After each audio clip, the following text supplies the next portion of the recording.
Baseball is dead. Rest in peace. It's a special Wednesday episode this week. Special Wednesday episode, not Thursday. It is very special for a multitude of reasons. We're going to be talking about some news and notes, some things that happened in the baseball world since our last meeting. We will be conducting our 2004 MLB redraft, also known as the Dallas Braden draft. Hey, which team is going to end up with Dallas Braden? Will he go drafted? Yeah. Undrafted? Are you going to be pissed if you don't get drafted? You know, Jay, it wouldn't be the first time. It's fucking 8:21 a.m. It wouldn't be the first time today I've been an afterthought. So, wow. No, I would not be offended whatsoever. Wow. Of course, as always, we have Family Feud to cap off the week. Hey-o. And we will be revisiting the 1997 MVP conversation in which Larry Walker took home the honors for the Colorado Rockies. And then Ken Griffey Jr., the kid, as some have called him, was also the MVP in 1997. We'd be revisiting those MVP conversations. But I would be remiss if we didn't begin this podcast by talking about Brent Rooker. The Brent Rooker. You know, I take a sense of pride in seeing Brent Rooker sign this contract because it was only a few years ago that this man could just show up at a charity event and even Major League broadcasters didn't even know who he was. To then get to the point of signing a contract extension, being an all-star, a highly sought-after commodity at the trade deadline. Everyone's like, you're the Oakland A's. You're not going to pay this guy. Maybe not the Oakland A's, but the Sacramento A's damn sure are shelling out some cash to acquire and keep their talent in-house.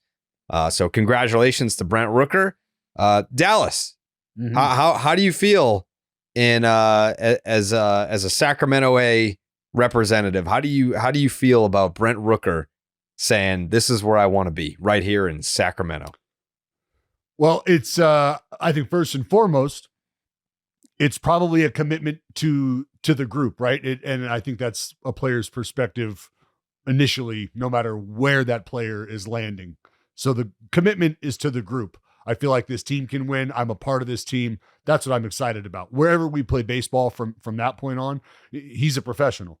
So what you did notice, though, is Brent Rooker and some teammates of his sitting courtside at the Sacramento Kings game. I did not notice that. Oh, well, I did. I understood that stuff was happening. But yeah, they had guys out there. I think it was JP. It was JJ. The Law Dog, as well as Brent Rooker. Yeah. So you got Sizzle and the boys out there, getting some love showing some love back. They made Who's some Sizzle? Who's Sizzle? JP Sears. Duh. Yeah. Where the fuck you at, bro? Come on. Yeah. Sorry. Searsy. I thought it was Sears and Roebuck. We'll workshop that, Jay. All right, thanks. But yeah, crazy that anyone would know who Sizzle is. I mean, I'm not saying it like you should. You kind of said it like we should know. Well, I mean, because that's when you we're are talking. You when are we're on a texting, podcast with tens of thousands of listeners, just dropping nicknames like we're supposed to know who the fuck you're talking about. Well, now you know. Now you know when it's hot, when it's sizzling, you know JP's on the titty.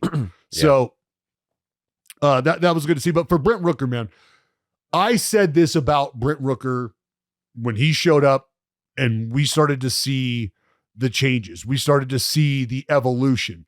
I said, if you are, and the conversation's about moving and the conversation's about a ballpark. And I've always said this. I've always said, you're going to need nice furniture to put in your nice new house. So wherever that new house gets built, wherever that new house is, it's going to be nice to have nice pieces of furniture to put in that house. And that is what Brent Rooker is he is a wonderful, beautiful centerpiece at this point for this group that can help them move in to this new house, wherever that new house may be. And so as of right now, that's Sacramento and obviously Vegas in the future. But what you've done is you have pinpointed a guy who matters on multiple levels to this group. And that's why I said I wouldn't expect folks who aren't close or familiar with the dynamic of this clubhouse and these players to really understand the value here. But I mean, you saw Lawrence Butler as soon as the news broke, which I mean, he knew it was coming, but you got to kind of keep quiet. Like, yo, pump for my twin, blah, blah, blah, blah, blah. Like that's like, these are homies and they're more than homies when they're at the ballpark and away from the ballpark. Like this is a very tight knit group that has grown closer and closer together. And I think a lot of that has had to do with the outside noise that has been clamoring and going on around them. So they've almost been afforded the opportunity to say, to hell with all that. We're going to focus on getting better as a group together. Brent Rooker has been a massive part of that. Just to sort of go over the growth of Brent Rooker, you go back to 2021, and that was the first year and really the only year outside of 23 and 24 where he had any sort of regular run. 213 plate appearances in 2021. He hit 201 with a 291 on base and a 397 slugging. That's 688 OPS. And I'll get into some of the other numbers. But in 23, you saw a bounce back, right? Or you saw the evolution of Brent Rooker starting to come about. In 526 plate appearances, he almost hit 250, 246, 329 OBP, 488 slug. All right, so now we're got an OPS north of 800. I can see Rook start to cook a little. Smell that? That's Rook cooking. 2024, 614 plate appearances last year, all-star snub. He had 293 with a 365 OBP, 562 slug, 927 OPS. This is just a guy who's gotten better. He's a late bloomer, right? Age 30. So I know that's why people are like, oh, are you going to commit to an aging guy? Look, it's a window. It's a 5-year window. And it's a window that the A's feel confident in that what they're getting, they're going to be able to bank on for better or worse. You have a pretty good idea of where Brent Rooker has gone because he's also switched some things up. And I think this has been a big part of the success that he's had is how he's used the field, right? You go back to 2021 and the rate at which he was using the middle of the field, 45.4% center field is where he's landing. That goes up to 58% in 2023. And then it sort of evens out last year at 51%. And why does that matter? Because we talk about guys getting to a place where they're comfortable in their approach and letting the ball travel, letting the ball get deep and using the opposite field, which he did back in 2021 to the clip of 20%. But 2023, 2024, 19%, 18.2% respectively using the opposite field. So this is a guy who was pull happy early, made some adjustments, has gotten comfortable using the entire field, has gotten even more comfortable cutting his swing down when the game and the situation requires it, asks for it. He's done a fabulous job of doing that, indicative by the 293 batting average. So what I see, and I think what the organization has seen, is not only the impact in the room, because when guys have questions, they go to Rook and talk to him. Because Rook, and I said this in a tweet that he's the guy that I got to kind of steer away from if we see each other at the hotel bar, because I will go over there eventually and I'm going to be talking to him like I'm going to face him and he's going to be responding to me and we're going to get going, especially with some other guys on the team. And that's why this group is a group that I'm excited about. And I think that's why his teammates have shown their excitement as well, because this is a good get, not only for him and for the evolution he's incurred in his career, but for this young group moving forward. You think they're done? Like, is Lawrence Butler a guy that they? I mean, I'm sure they probably can't already be totally have. done, right? They like legally basically can't be. JAYHAY. I have said that Lawrence Butler is also a guy that you need to strongly consider making a major part of what you're doing in the future. This is a guy in Law Dog. Like when you just talk about people being in the room, people being present, regardless of how things are going, he's a guy who makes a difference. And I've said this to Lawrence. Lawrence knows this. He's a guy who wears his emotions on his sleeve. I said this to his face the day he showed up. I said, bro, I want to let you know how much fun it looks like you have playing baseball. And I want to let you know that you put a smile on my face just watching you bounce around this field. This was in spring training, and this happened the day we got to Oakland. And I also reminded him that, hey, and with that, at times comes a guy who, when shit ain't going right, you can also see that. So the trick for you, and the trick for guys like you, because I was like you in terms of my emotion, is to figure out a way to create a balance. And it's important for you because you're a leader. You're going to be a leader in this game. You're going to be a leader on this team and in that room. So as he continues to learn that and grows into that leadership role, you're only going to see, I think he's a dude who, when you break him off, like when you feed that dog is still hungry. That dog wants to eat. And that's a dude who I would have no problem putting food in his bowl every day. And I want him eating on my porch. I want him eating at my table. Jay. As far as the Rooker stuff goes, like, to me, this is the coolest type of extension or a cash in that exists in sports and Major League Baseball, because, you know, like, we're literally talking 2 seasons ago, 2 calendar years ago, November of 22, when he was designated selected the combination from Kansas City to Oakland.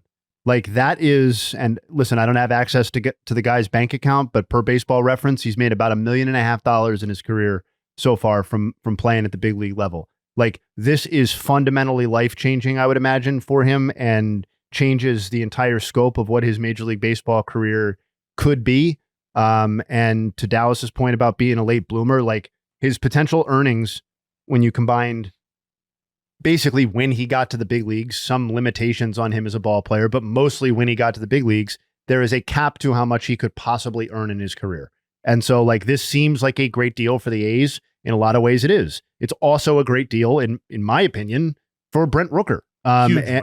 Yeah. And, like, I'm not even sure that people still appreciate just how good his 2024 season, Oakland fans certainly do, but people on this podcast might, but, like, it was the 4th best adjusted OPS by any A's player in the wild card era, behind 2 Giambi seasons and a McGuire season. Yeah. Okay.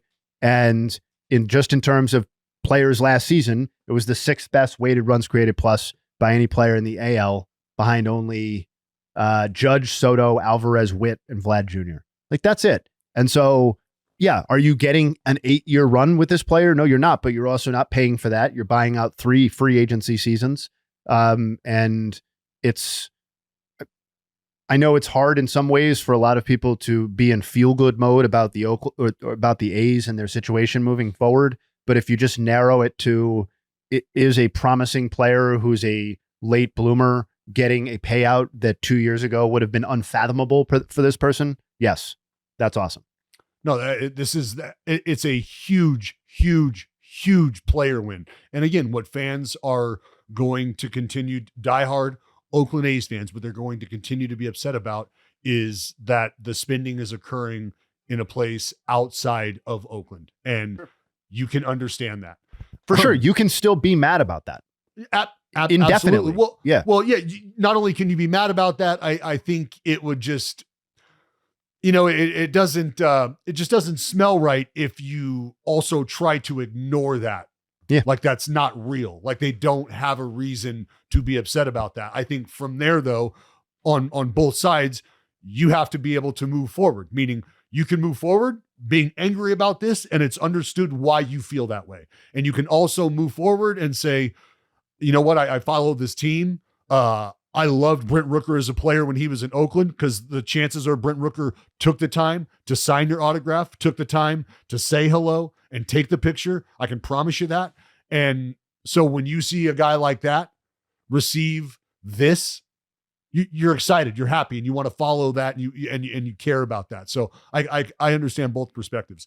I mean, just taking a look at kind of, you know, I mentioned his ability to use the entire field, and and how he's just sort of evolved as a hitter. We're talking about putting the bat on the ball with authority consistently. His basically 92 mile an hour average exit velocity, 27th in baseball. The 10.1% barrels per plate appearance is 9th in baseball. 562 slug was good for 6th. The 927 OPS was good for 8th in baseball. And the 39 homers tied for 5th with Ozuna from the Braves and Joe Ram. So this is a guy who is absolutely a meat and potatoes, middle of the order bopper that the Athletics have locked up for the next 5 years. And we mentioned guys making decisions because of family. Corbin Burns, Arizona, Brent Rooker. He and his wife. He's a new daddy, and he, I know, has soaked up every minute of that. And so this is just a great moment in a man's career, in a man's life, that he and his family get to share and get to enjoy. And I'm glad I've gotten to see it play out, because Rook's a hell of a dude. He really is. I'm happy to have been on the bandwagon early. I discovered him Team USA days. He was just a dude on Twitter at the time. Like, I didn't know him as a professional baseball player. I just knew him from Team USA, and then a dude that was active on Twitter. Because at the time, you know, a lot of MLB guys, they don't engage. Like, they're on Instagram, like they'll post their stuff there. But as far as like getting in the mud on Twitter, very select few players are active on there. And Rooker was on there. I was like, man, I like this guy. He's got some personality. He feels down to earth. He feels like one of us. He feels like a baseball fan who has talent enough to play Major League Baseball, which is great. So it's been cool to sort of see his career progress from someone that was kind of cast aside by the Twins. It's like, all right, yeah, it didn't work out here. Best of luck. Hope it works out somewhere else. To, you know, a north of 900 OPS at the big league level, to now getting paid tens of millions of dollars and having a 5-year commitment from a major league franchise saying, hey, like, we know you're on the wrong side of 30 here, but we're still making this commitment to you because we believe in the person you are and the player that you will be moving forward. Very cool to see. So congratulations to Brent Rooker on the A's extension. Speaking of the wrong side of 30, Justin Verlander is on the wrong side of 40, and he just got a 1-year deal from the San Francisco Giants, which means that is a whole new fan base and organization that Ben Verlander gets to pander to. I think it's the Tigers, the Astros, the Giants, the Dodgers, and the Angels, if I'm correct. Sounds right. Yeah, so this is season 20 for Justin Verlander. When I saw the news, I said, this is the Randy Johnson route, the blueprint of, you know, you're known for your Detroit Tiger days, you're known for your Houston Astros days. Everyone's going to forget about the stop with the Mets. And then I don't know that this is the last season of Justin Verlander. It was for Randy Johnson. That was his last stop. Very forgettable stop, but it happened. And with JV, I'm not going to sit here and tell you that he has nothing left in the tank. I mean, I feel like he's the type of guy, he has all the money, he's got the family, he's got the accolades, he's got the MVP, the Cy Young, the World Series titles. He's done it all. So now at this point, it feels like he's just seeing how long he can do it for. I think if even if he made like a nice round number, I guess the round number is 20 seasons, but it's not a round number for age. And he's been there and done it all. What left does he have? He has nothing left to prove. He's a Hall of Famer. Everyone knows it. Yeah. So this could be a guy that's like, all right, yeah, I'm going to run it till the wheels fall off. And the wheels fell off a few years ago, and then he came back and was just as dominant as he's ever been. Yeah, but there's some things here that, and JAYHAY and I are on the exact same page. And I had this, as you guys know, there's wildfires and shit going on. So yesterday we had a bunch of shit going on up here. I saw this come across, and I had this tweet fucking whipped up, couldn't throw it in I didn't tweet it out, but JAYHAY, and I'm sure you're going to lay out some of the things that I was thinking about, is now it's about, I think cementing your legacy and polishing your legacy are kind of two different things. And I think what Justin Verlander is taking the opportunity to do, because he has continued to take care of himself to a point that has allowed him to compete at a high level for this long. And when you do that, there is a certain amount of ego that comes along with that. And when I say that, I don't mean that in a negative manner at all. I mean, we're talking about a guy who is knocking on the door, and JAYHAY outlined this, of a few guys in Bob Gibson, Bob Feller, and Walter Johnson in terms of some of their statistical numbers. And I'm not going to hawk those three guys and their numbers, because JAYHAY is going to get into that. What I will talk about, though, is where those things land him on those lists. And when you start to talk about the wins, the win total, is he going to get to 300? No. So then does like getting to a number like 280 or 280 plus or something like that, like, does that matter to him? And maybe it does, because that puts him in a certain space on a certain list. All right. But if it's not really close to 300, then does being, 45th or 31st on the all-time wins list, like, does that matter to him? Well, let's shift over to the other column, where we're now talking about punch-outs. It's pretty sexy to be top 10 in baseball all time in punch-outs. Well, your boy's there. He's already there. Now it's just about, like I said, polishing this thing up. So I believe that when you have all of the dirt under your spikes that a Justin Verlander has, he's going to have to build more trophy cases to house all of the shit that he has earned over his career. You're playing for two reasons. And that is that you've had the taste of championship blood in your mouth, and you know how good that tastes, and you want it again. Just like any rabid animal who's ever gotten that taste, they want it again, and they will die searching for it.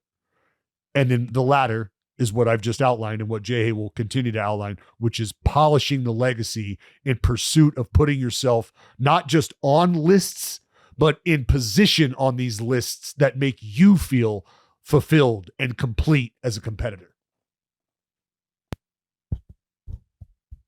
Does have to be kind of like an addicting feeling, right?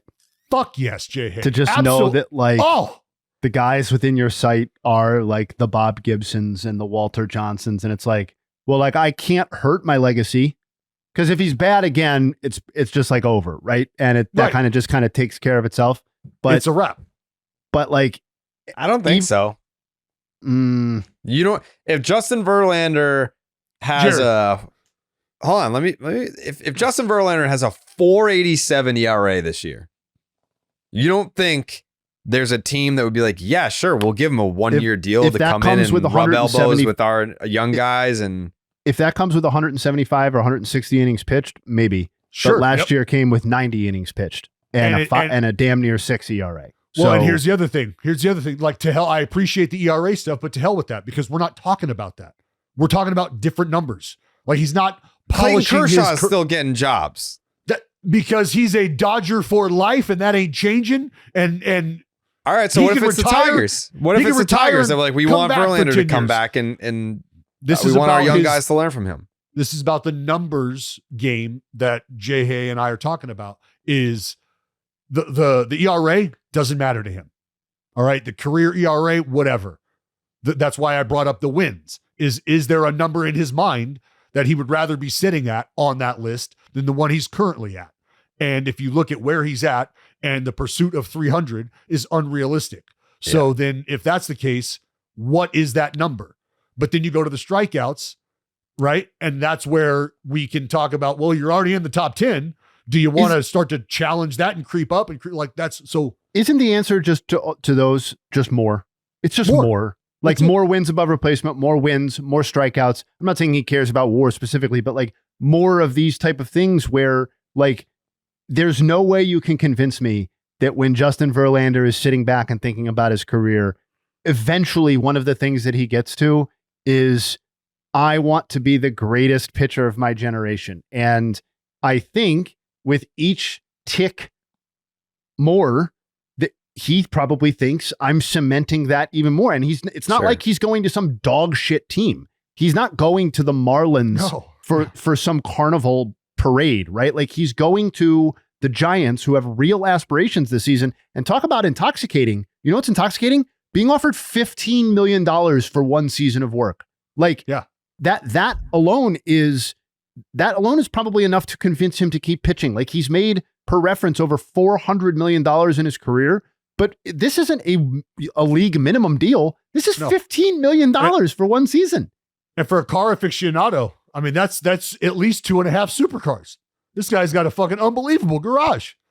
Absolutely.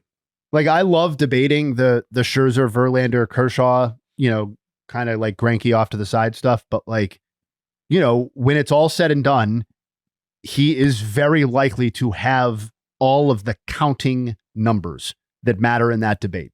He's going to have the most strikeouts unless he doesn't hang on. And I don't know how much he's looking at that leaderboard, but Scherzer is nipping at his heels on the strikeout leaderboard. So he could have strikeouts, he could have WAR, he could have wins, and the other two guys are almost certainly never going to touch him in the other two. So I don't know, man. I think it is about the ego in the best possible way.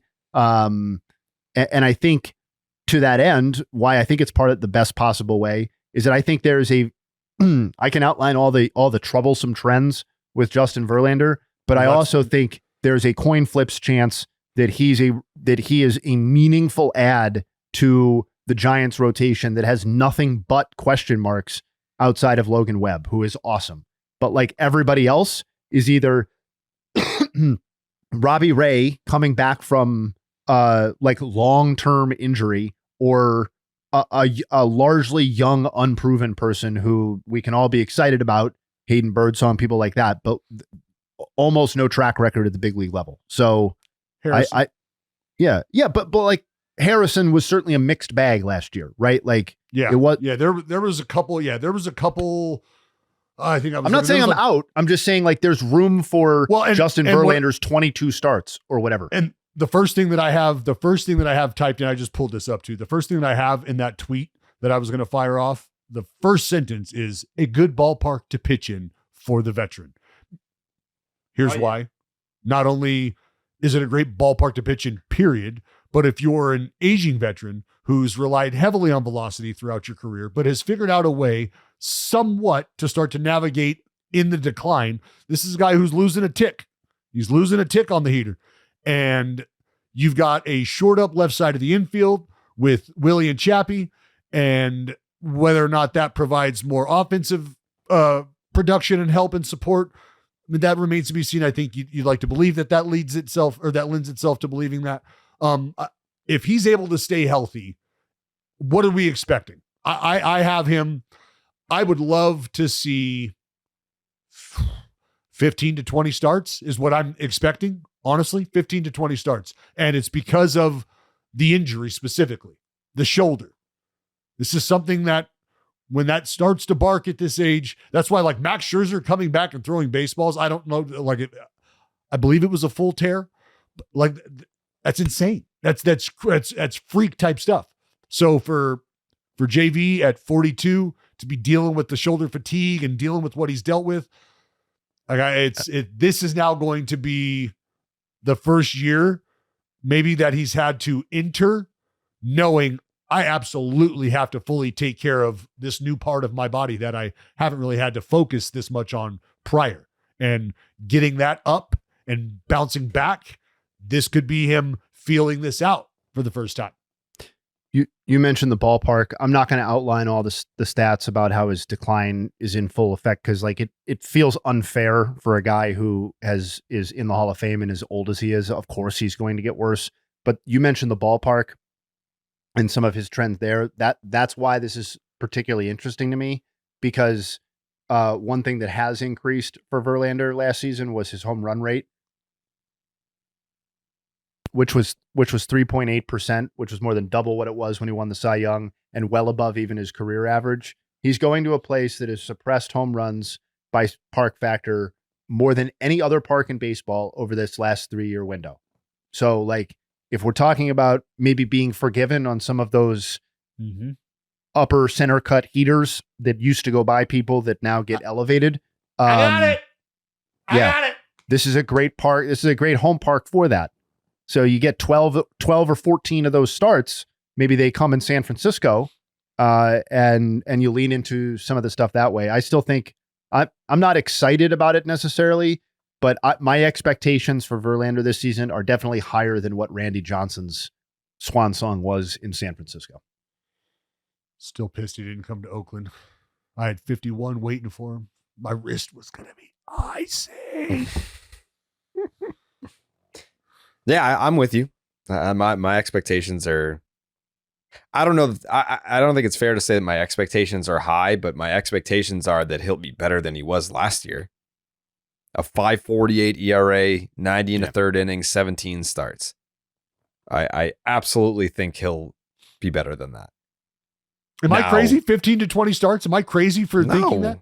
Why would that be crazy? He just I think made 17 last year. Yeah. I was thinking about 100 to 115 innings. I think we're talking about the same thing. Yeah. 4 ERA baseball, 4.25. Like, I think the Giants would have to be happy with something like that and some legitimate mentorship of pitching staff outside of Webb and Ray. And maybe, hey, man, who's to say that those guys can't pick up something from Justin Verlander? We're talking about an inner circle Hall of Famer. Well, I know Webby for sure.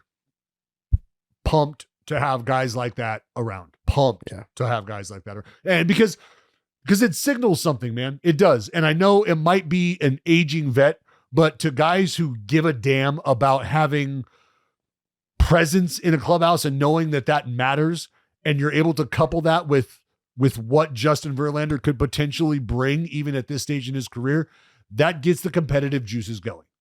How about that nugget that Verlander's 4 years older than Buster Posey? Yeah, that's great. I did see that. Right. So good. So good. It's an interesting move. I'm wishing him the best. Season 20. That's nothing to shake a stick at. I think a lot of times when we look at that Hall of Fame ballot, we're talking about dudes that approach the 20-year mark. Some of them, I would say a lot of them do fall short. They get right around it, but they don't make it. 20 big league seasons is something to be very, very proud of. And with the wear and tear that he's put on his body, like at the rate that he's competed, like this has been elite level production. I want these dudes to keep signing for as long as they're interested in pitching, because once they're gone, we're gonna miss these guys so bad. Oh my God. So bad. It's I almost get uncomfortable talking about shit like that around the younger group, because it almost feels it makes them feel like chumps. Well, it almost feels like they do feel like you're talking down on them not being, and where I'm coming from is I have a full grasp and a very strong understanding of why you don't go 7. I get it. I know why. It's a combination of maybe what you have going on, but it's also a strong mix of what the calculator says. I know that. But that's why these guys are so valued and are so heralded, is because even in the face of that evolution, their performances were able to just theoretically take that calculator and crumble it up and throw it away every 5 days, because you knew what this dude was bringing to the table. And he's done it for 20 fucking years. Yeah. A 1.75 ERA in his age 39 season. How old was Clemens when he had that ridiculous, what was that, 2005 with Houston? He was like 42. 43? Yeah, his age 42. Yeah, 42. His age 42 season, he had a 1.87. Also with Houston, 211 in a third innings. 42 years old. Only that's like third. Me thinking about doing that next year for my birthday. Yeah. Coming back with a 1.87. You're not out of time, Dallas. Just fucking murdering the league with that 1.87 ERA. I've been murdering all of my my NFL picks on the Underdog Fantasy app. Yeah? Yeah, Jerry football? Yeah, people have been talking about my football knowledge and they want more of it. And I'm not going to sit here and say this is not a football podcast, so I'm under no obligation to give you my picks or share my knowledge with you. Mm-hmm. What's your favorite matchup this week? Yeah, can I run through some playoff matchups with you and kind of pick your brain real quick? Yeah, no doubt. Yeah, let's make some picks for the folks at home who want to know who to pick between the Chargers and the Texans. Yeah, let's start there. Texans, Chargers. What's the first thing that comes to your mind? Who are you going with? You know, to me, it feels like JJ Watt and the boys are gonna You nailed it. take it down. Yep. Yep. So I got the I'm assuming Texans that's in the that Texans then. Yep. Yep. All right. Yeah. So that's a good Texans in start. that one. This is JJ exactly Watt, what I was Derek hoping Carr are Yep. looking to march. JJ Watt is taking it home. And then Steelers, Ravens. Ooh, you got the old Jerome Bettis, Ray Lewis matchup. What's his name? Flacco. You got Flacco versus Big Ben and Ray Lewis and Troy Polamalu and Jerome Bettis, the bus. Can I blow your mind for a second? Yep. Unironically, Joe Flacco is still in the league. And Is he really? and started quarterback games this year. For who? The Colts. Oh yeah. The All right. Steelers have limped into It's the true. playoffs. They've limped into the playoffs. Their offense has been so. Put me down for the Ravens. What about Bills, Broncos? Bills, Broncos. I mean, Bills Mafia is going to be showing up big time in this one. You got fucking the big hands guy, Allen. Yep. Josh Allen, who good guy, big hands, and listen, John Elway's not walking through that door. I'll tell you that right now. So I got the Bills over the Broncos. Who's your pick for MVP? Josh Big Hands Allen or Lamar Jackson? Oh, I would love to hear this. Yeah. Yeah. So I mean, the Bills had a good year, but not as good as I think most would have expected. And Lamar Jackson is a guy that's just kind of revolutionized the position. Like he's kind of he's like the Bobby Witt Jr. of the NFL. Wow. You know? Wow. Yeah. He's Slap got the that on a quote board. Yeah. So I think I'm going Lamar there, unfortunately. All right. Love Josh Allen, but I'm a Lamar Jackson guy. Quickly through Then the you got- NFC. Yeah, the then Rams, you got the Vikings. Packers, Eagles. Packers, Eagles. The old Brett Favre versus Donovan McNabb. I think in this one, it's go Pack go. This is probably kind of you're kind of like a ripping off the welfare of the community sort of guy. I don't know what that means. It's a Brett Favre joke. Oh, Yeah. because of the college. Yeah. Dick pics. Throwing picks and sending picks that's no motto to live by. Aaron Rodgers, big time canceled as well. I don't know. The Packers need to figure out their quarterback situation because they've just had a litany of dickheads at the position. A parade of goons. You know what? I'm switching my pick. It's fly, Eagles, fly There in you this go. one. I knew you'd do the right thing. Yep. With Nick Foles. Nick Foles will lead the team to the promised land. And then you got Joey's Commanders, the Durs. The Durs versus the Bucks. The Durs against the Ers. Tom Brady versus, I couldn't tell you the name of a single Commanders quarterback in the history of the franchise. Who were they before? We They went were the over this R-word? like one podcast ago. Jaden Daniels. Never heard that name in my Joey life. told you that was who it was. I know, but it didn't stick. Yeah. Doug Williams. I will be going with the Commanders in this matchup. Tom Brady is not walking through that door, and it is the State Farm guy is the quarterback of the Buccaneers now. His name is Baker Mayfield. Baker Mayfield. Yeah. Yep. And then he's of throwing course to a guy who just hit a very, very 1,000 notable mark. career games in the NFL for he is a wide receiver. Yes. 1,000th career If a guy games, played is that what you 1,000 said? games in the NFL, he would be Mhm. he would be just a pile of jelly. Congratulations. Yeah, I got Stephen Hawking beating him in a foot race. He What I is got. the Cal Ripken Jr. of the NFL, and his name is Stephen Ridley, right? What's his name? What's his What? name? His name is Steve. I didn't even hear. What? What's his name? I thought you were gonna cruise Steve right Young. to the right. Steve Young. Who? What's his name?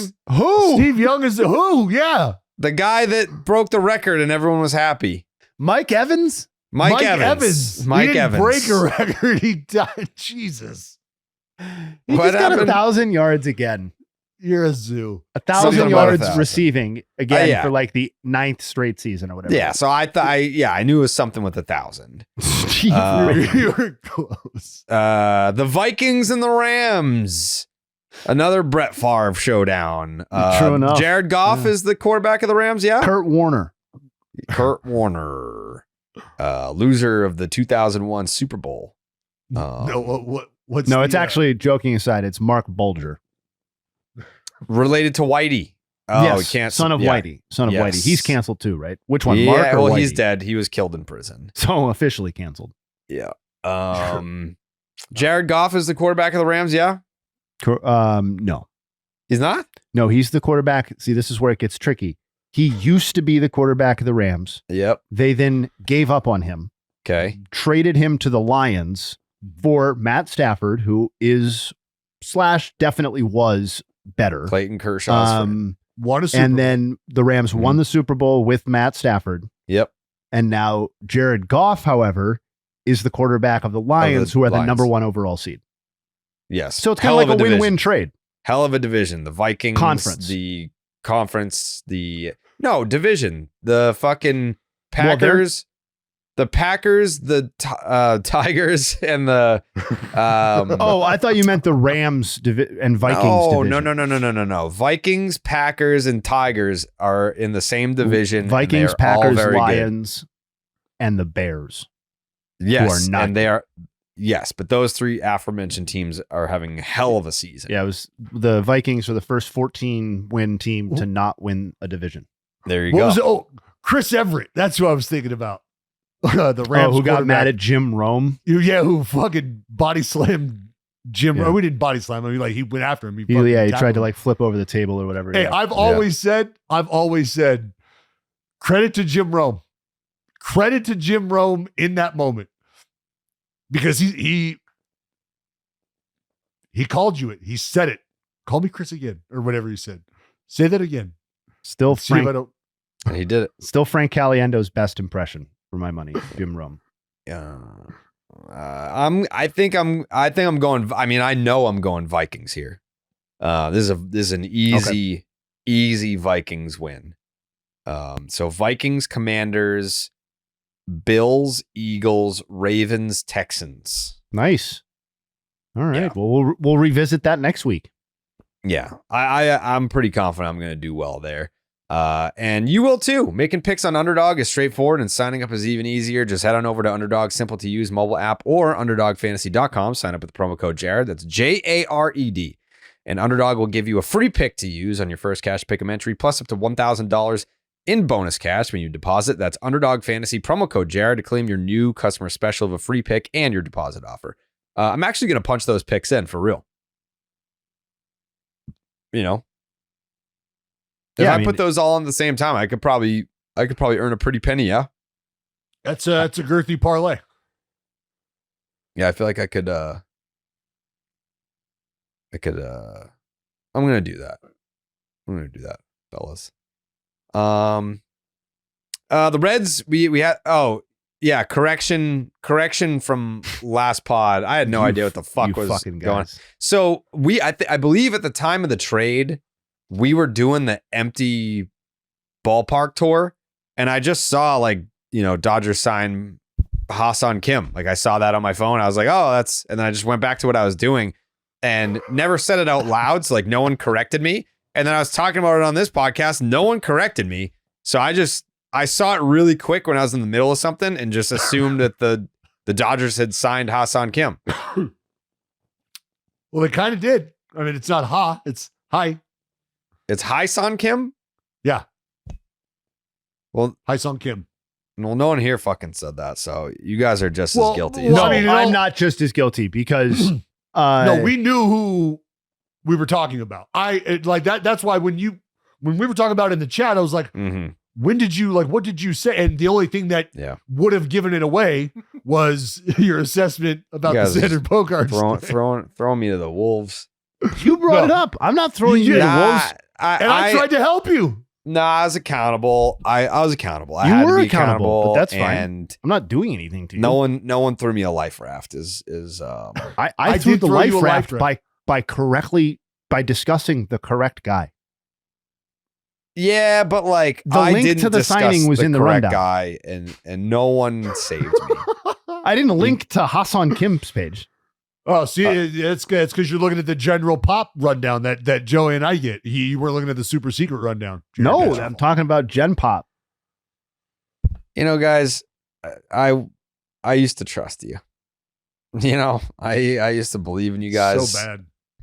You know, like there was a point, And also because you can't read, I don't know what you're trying to pronounce. I've gotten so much better at reading. I've gotten so correct much better you. at reading, and that's beneath you to bring that up because I've made so much progress in that, and that's never acknowledged ever. I don't think anyone has ever been. I've had to give myself compliments because I'll be crushing an ad read and being like, that was a big word, and I don't feel like anyone was going to point that out unless I did myself. So.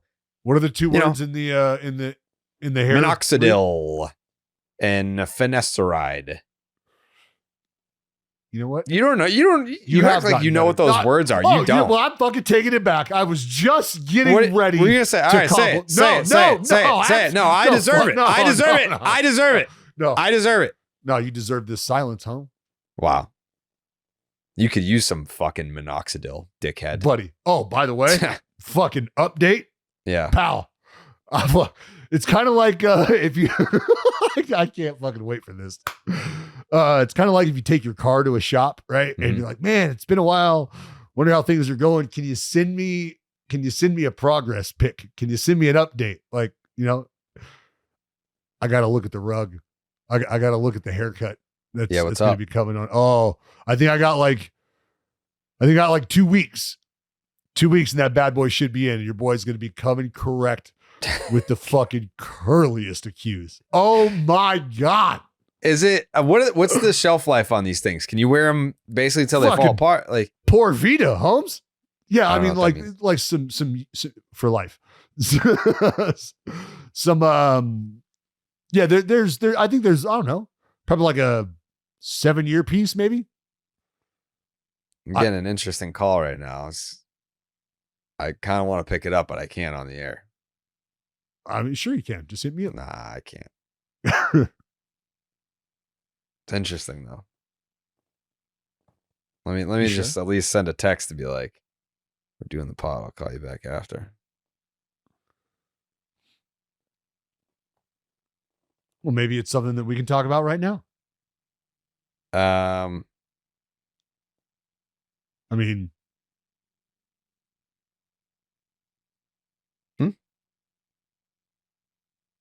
yeah, I don't know. Listen, anytime I got scoops, I feed them to you. But how am I supposed to get the scoop if I don't pick up the call? You know what I'm saying? well, let's see. That's why I said feel free to answer the phone if you need to. Didn't that just happen with what's the piss boy name? What's the piss boy guy's name on ESPN? Schefter. Yeah. Yeah, he was a lot. What? I don't know what that means. I don't know. I feel like the PMT guys call him piss boy. I don't know why. I don't know why they call him. Okay. Yeah. I think when he came in the office, he like signed his name on the wall and put like piss boy on it. But he was live on the air and he was getting a call and He just stepped away. Yeah, he just answered the call in the air and they muted his mic. Yeah. I mean, I guess I could have done that, but Yep. you're not too to. immature for that, Dallas. You would have been like, "Hey, I'm in the background. It's me, DB. No, What's up, brother? No, What's no going reason on, to. brother? Haven't talked to you in a minute, brother. It's not like you can hear me through your phone. break it down for me, brother. What's the scoop? What's going on, brother? Can't hear me through your phone. My phone is connected to the fucking soundboard. If I answered the call, then you would be able to talk to him. Oh, I didn't know that. I thought you would be able to answer the phone separately. No. If I how do you think when I fucking called Joe for the draft, how do you think you hear him? Oh, I mean, we can lay out. Yeah. You won't though, because you have a I lot would of growing up to absolutely- do. You have a lot of growing up to do, Dallas. I would absolutely lay out. Yeah. Someday try it. when Test it. your kids are Test older, it. Dallas, and you get to this point in life, when you see them become like real people, Yeah, real people. that's when you'll have your moment of like, Oh. all right, it's time to fucking grow up. Tell me more, Dad. Yeah, but that day is obviously not here, clearly. So You didn't try it, so you don't know. I don't know how we got here from me apologizing. It's just me being accountable. This is me being the adult in the room and apologizing that I thought the Dodgers signed Ha-Seong Kim. And you know what? They didn't. They signed someone else. And I don't know a goddamn thing about him because I was too busy thinking about Ha-Seong Kim. No, I liked my analysis of It was good. Yeah, the original signing. Mhm. So people can reference that if they're confused. But Sure. And I guess part of the conversation went towards like, well, what do they do with Gavin Lux? And the question is, they're going to trade him to the Cincinnati Reds. That's the answer. Yep. They've done that. Yeah. And you also got to believe we talked about this, like what Tommy Edman provides them, and now they have a couple guys like that. I think you've done a fair job of that all off season or all postseason. Just wipe I just yourself. Had to get that in there. Yeah, Of course you did. yeah. I think we know all about Tommy Edman and what he brings to the table. I'm telling you. Yeah. I mean, I'm And just more. so glad. Aren't you guys glad? Like, who else is going to put you on notice? Who else is going to tell you so? Listen, that's why you're here. That's why you're here. You know, you have insights that we don't have, that no one else has. Everyone brings a little something unique to the table. I'm going to tell you about Ha-Seong Kim, whether you want to know about it or not. Whether he's been involved in a transaction or not. Yep. So when he does sign, I'm just going to cut and paste what I said before and have that whole discussion all over again. Nice Saw a little little depth piece. What? Lux. Yeah. I think Lux has yet to You're still be at the optimistic? big league level what his potential is. He hasn't yet reached his potential. Maybe he'll be able to do it now that he'll have a fixed position. There's no one breathing down his neck. It's like, all right, yeah, you're the guy now. There you go. I actually think that's part of what's so interesting to me is what is his. So you see him having a fixed position? Well, they traded Jonathan India, yeah. Yeah, but that was to already account for stuff going on. Like I feel like we may see Lux bounce around and be platooned. Like I don't. That's what's like. I'm kind of more pro Gavin Lux than anti, but I feel like the path for him to make that next step that you're talking about, or like fully realize all of his gains, you would assume that's more available to him in Cincinnati than it is in LA. And by default, I guess it inevitably is. But like, I see him more as like a depth piece for this team than getting 600 plate appearances next season, assuming 600 people, seems strong. Well, you assuming people like McLean and you those got guys Matt are healthy. McLean, Yeah, holding it down at second base. Ella Della at short. I mean, what's he gonna do? DH? I mean, I think. Yeah, No, I think there's going to be some DHing going on. I think there's going to be some second base going on. I think in an emergency, he can still play short. I mean, I think there's a reason well documented at this point with his throwing that he's not a regular shortstop, but I think he can spot in the outfield. Like I don't know. It seems like almost a cop out to say he's just going to be something of a super utility player, or a utility player who's trying to be super, but like that may be what he ends up here too. Cause I don't, I'm gonna hold off and I'm gonna reserve the super utility player because I do believe that is a moniker earned. Like there's a difference between you being a Here, utilitarian and you being a super utility player. Like there's a big difference between you having the gloves that go with the positions and then actually being able to produce at a consistent level, knowing that today you'll be playing second base, tomorrow you'll be playing left field, the next day you'll be playing third base. Not knowing what you're going to be doing and being able to consistently produce and perform in each of those varied roles, that's a super utility player. And so until that happens, I'm going to reserve that moniker, but I don't see what's that? That's above and beyond all the ethical complications with, being a utilitarian too, Thank you. Wow. Look at you. Look at you. It's good shit, JAYHAY. That's the good shit right there, brother. Yeah, I mean, I guess. Fuck. DH, Gavin Lux. What a world. Jared's enthusiasm deflated. Yeah, I don't know. I guess I forgot about McLean. That's on me. Vladdy Jr. This is from Bob Nightingale, by the way. Vladdy Jr. and the Toronto Blue Jays are $100 million apart. And Coley brought this point up. Maybe it's right, maybe it's wrong. I tend to lean towards intrigued if it's right. They're $100 million apart for the Blue Jays. Like, if you want me to stay in Toronto and be a part of whatever shit show we have going on for the next X amount of years, it's going to cost you $450 million. But to go to a team he actually wants to play for, maybe the number's not 450. Maybe it's that Corbin Burns tax where I guess we found out when we had RDT on, I didn't realize that after his starts, he was flying back to Arizona to be with his family and shit. So like there are guys that just, it's like, yeah, like I'll play for you because you're paying me, but I do prefer to be elsewhere. And Bob Nightingale puts in his column, he's like, Vladdy kind of wants to play for the Red Sox. Well, and it's like, all right, well, if you want to play for the Red Sox, I don't know that they're interested in signing you for $450 million, but if that number is closer to, 350, maybe we can talk. I don't know. And not to get political here, because we are not a political podcast by any means. I mean, they got some stuff going on in Canada right now with leadership that it might be so far away from why you're making a decision to play or work in that place, but that may also represent part of the decision making. So with that being said, I think there is some sense to him saying, no, there is no hometown discount here. Actually, it's going to cost you maybe above sticker price if you want to keep me here because of what's going on. We don't know necessarily what the future looks like.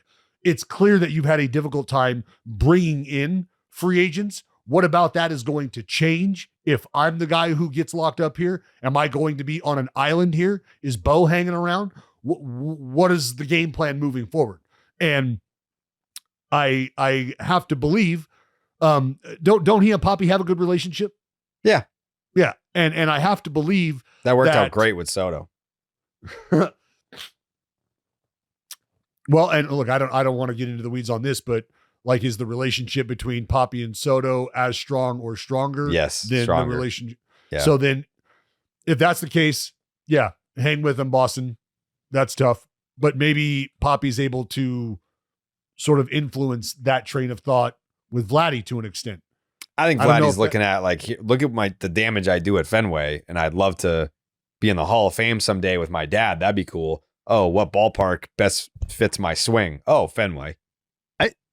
To me, the most interesting part of the Nightingale report was almost that the Blue Jays had made him an offer of around $340 million, and that quote wasn't close to what he was looking for. Now, if it's just as simple as what you started talking about, which is that he's not genuinely interested in being in Toronto long term for what could be an ugly run, then that's fine. You can just put that aside. But like, I am kind of fascinated by what dollar amount Vladimir Guerrero Jr. ends up hauling in, because he's not there doesn't seem to be there has not been a player yet who has fallen in between the extension numbers of the mid 300s, right? And the players of the Ohtani, Soto, $700+ million range. Like nobody's been in between those numbers. And Kyle Tucker is a candidate we've talked about before. Vlad Jr. is also a candidate for this, evidently. I just think, I don't even know what the right number is. I just think it's interesting given the trajectory of his career, his established defensive limitations. What exactly is this sort of player worth at the point that he'll enter free agency, which is younger than most players enter free agency, which is another point in his favor. I mean, like, what are you looking at? 10-year deal? I mean, if Devers got 11, Tatis got what, 14? Yeah, but like he's definitely in a position to add, Devers, I think, signed when he was 23. No, he was older than that. Was he 26? Maybe. Was he that old? 7? Yeah. Because Vlad's what, 25? 5. Yeah. Vlad's 25. I mean, Tatis got what, 340? Like, how are you going to look at a platinum glove defender with pop and be like, yeah, I want 100 million more than that guy? Well, what he's going to come back and say is that was signed well in advance of free agency. Fernando Tatis had virtually no leverage in that regard, or at least a lot less leverage than Vlad sees himself as having, much closer to free agency and the passage of time. Like, when did Tatis sign that extension? 2021? Yeah, probably.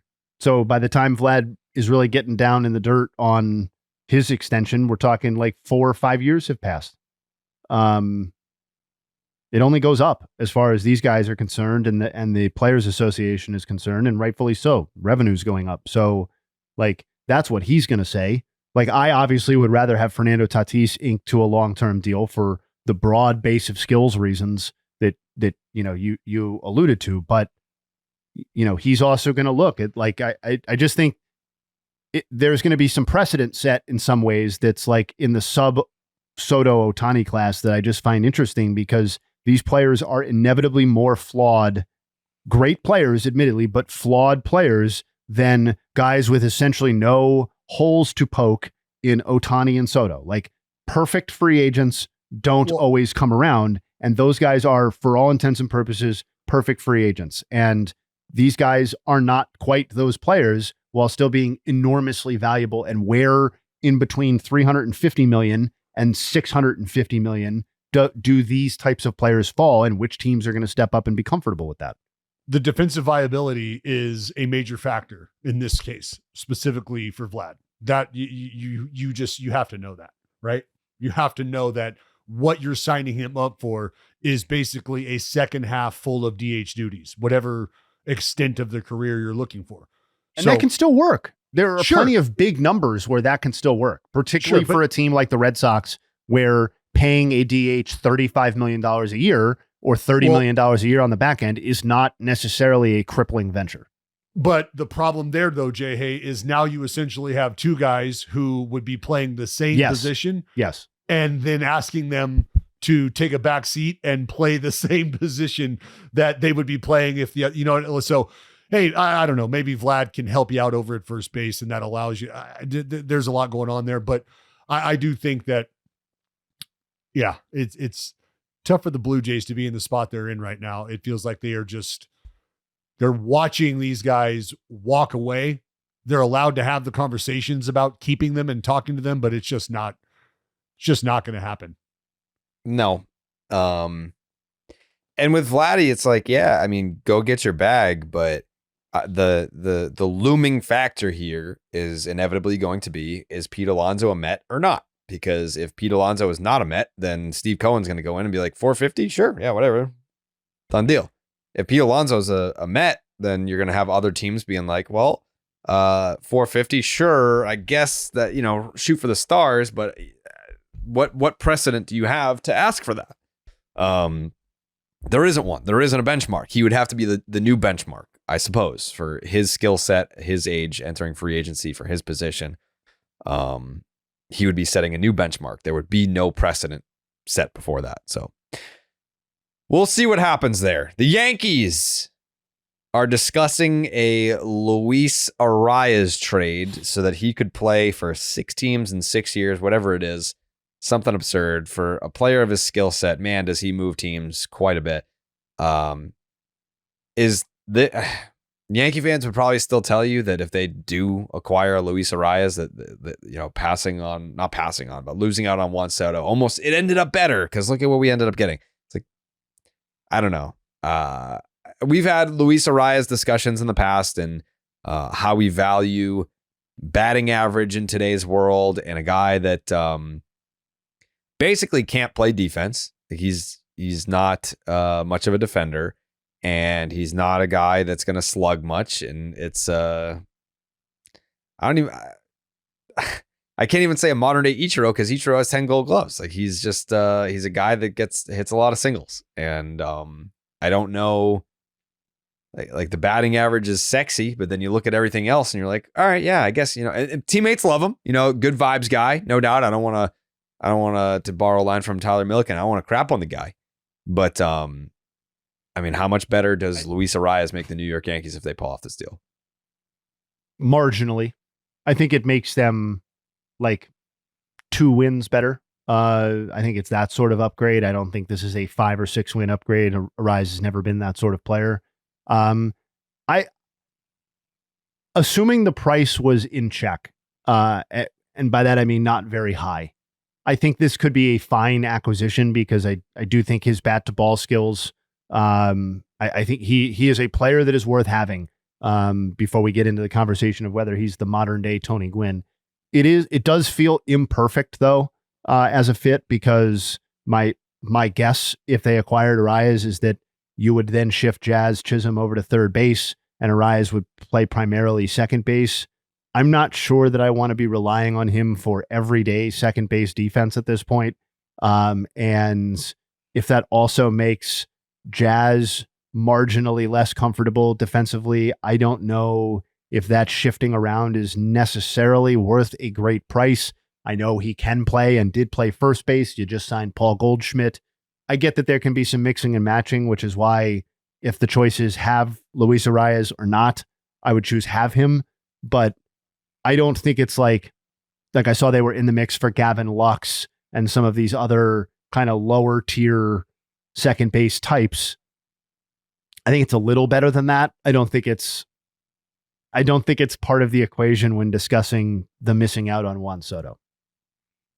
No. Dallas? No, I feel the same way. And that was my concern, is trying to find a place for him defensively. Does that make you worse across the board because you have people in positions that you would rather not have them in, because you have to find him a home? And the answer to that, as you both have just nodded to and outlined verbally, yes, that's not good. So it's not a needle mover. I look at Arraez as he has the opportunity, should everything go right, to be a pivotal part of an equation. And that's because he can provide opportunity to score runs. But if he's not on base, and you can say this for a lot of people offensively, then he just really is not impacting the game in any other way. And if that's the case, it's tough to run that out there every single day or commit to that for an extended period of time, because that can wane. And now if you've committed to that fully, there's no home defensively, and you have to account for that in the lineup. Now that probably quickly becomes a depth piece. So that's why I think you see him bounce around, is because from year to year, lineups or organizations, excuse me, will think that they're maybe just this guy away or this piece away, and that will help us change the complexion of what we got going on. And I think he represents that to an extent for people, but ultimately it's just not something that teams, understandably so, have been willing to commit to for an extended period of time. Makes sense. All right. Are you ready for the 2004 MLB redraft? Here we go. Here we go. As always, I am picking last. Draft order is Justin Havens, Dallas Braden, Joseph, and myself. Okay. Hopefully Joey's on standby, because if not, I'm gonna steal a pick here in the first round. So Justin Havens with the first pick in the 2004 Major League Baseball redraft, you are, as the Silver Spoon motherfuckers are selecting. And just quick shout out to me for winning the last one. That vote did come in. It was overwhelming. So credit to me and Albert Pujols for, building a winning program. We're going to kind of take a page out of that playbook with the number 1 overall Such pick a here. joke. What a fucking I'm shock. I'm glad we talked about him earlier and gave, kind of his legacy a little bit of a tongue bath. I'm going to reiterate some of that stuff that Dallas tried to steal from me, but then didn't steal and laid out for me. I'm going to save that for here. Justin Verlander is the pick. It's the first round, second overall pick in the real baseball draft. I mean, about as good as a pick that early can ever pan out. Just quickly, he's 0.7 wins above replacement behind Bob Gibson. He's 4 wins behind Bob Feller. And he's 93 strikeouts behind Walter Johnson. That's the kind of guy I just added to my program. Justin Verlander 1-1. Thank you. It's a decent pick. Thank you. Yeah. And I'll go ahead and follow that up with a no-brainer. Take another, what we all believe to be a future Hall of Famer. You have both had him balloted. I did not. Doesn't mean that he won't be on my ballot next year. But he's on my fucking team. And that's all that matters. Petey, the Woodland Wolf. That's tough for Jared. Come on down. You don't get to call him that. You didn't even vote for him for the Hall of Fame. Come on down, Petey. Hello?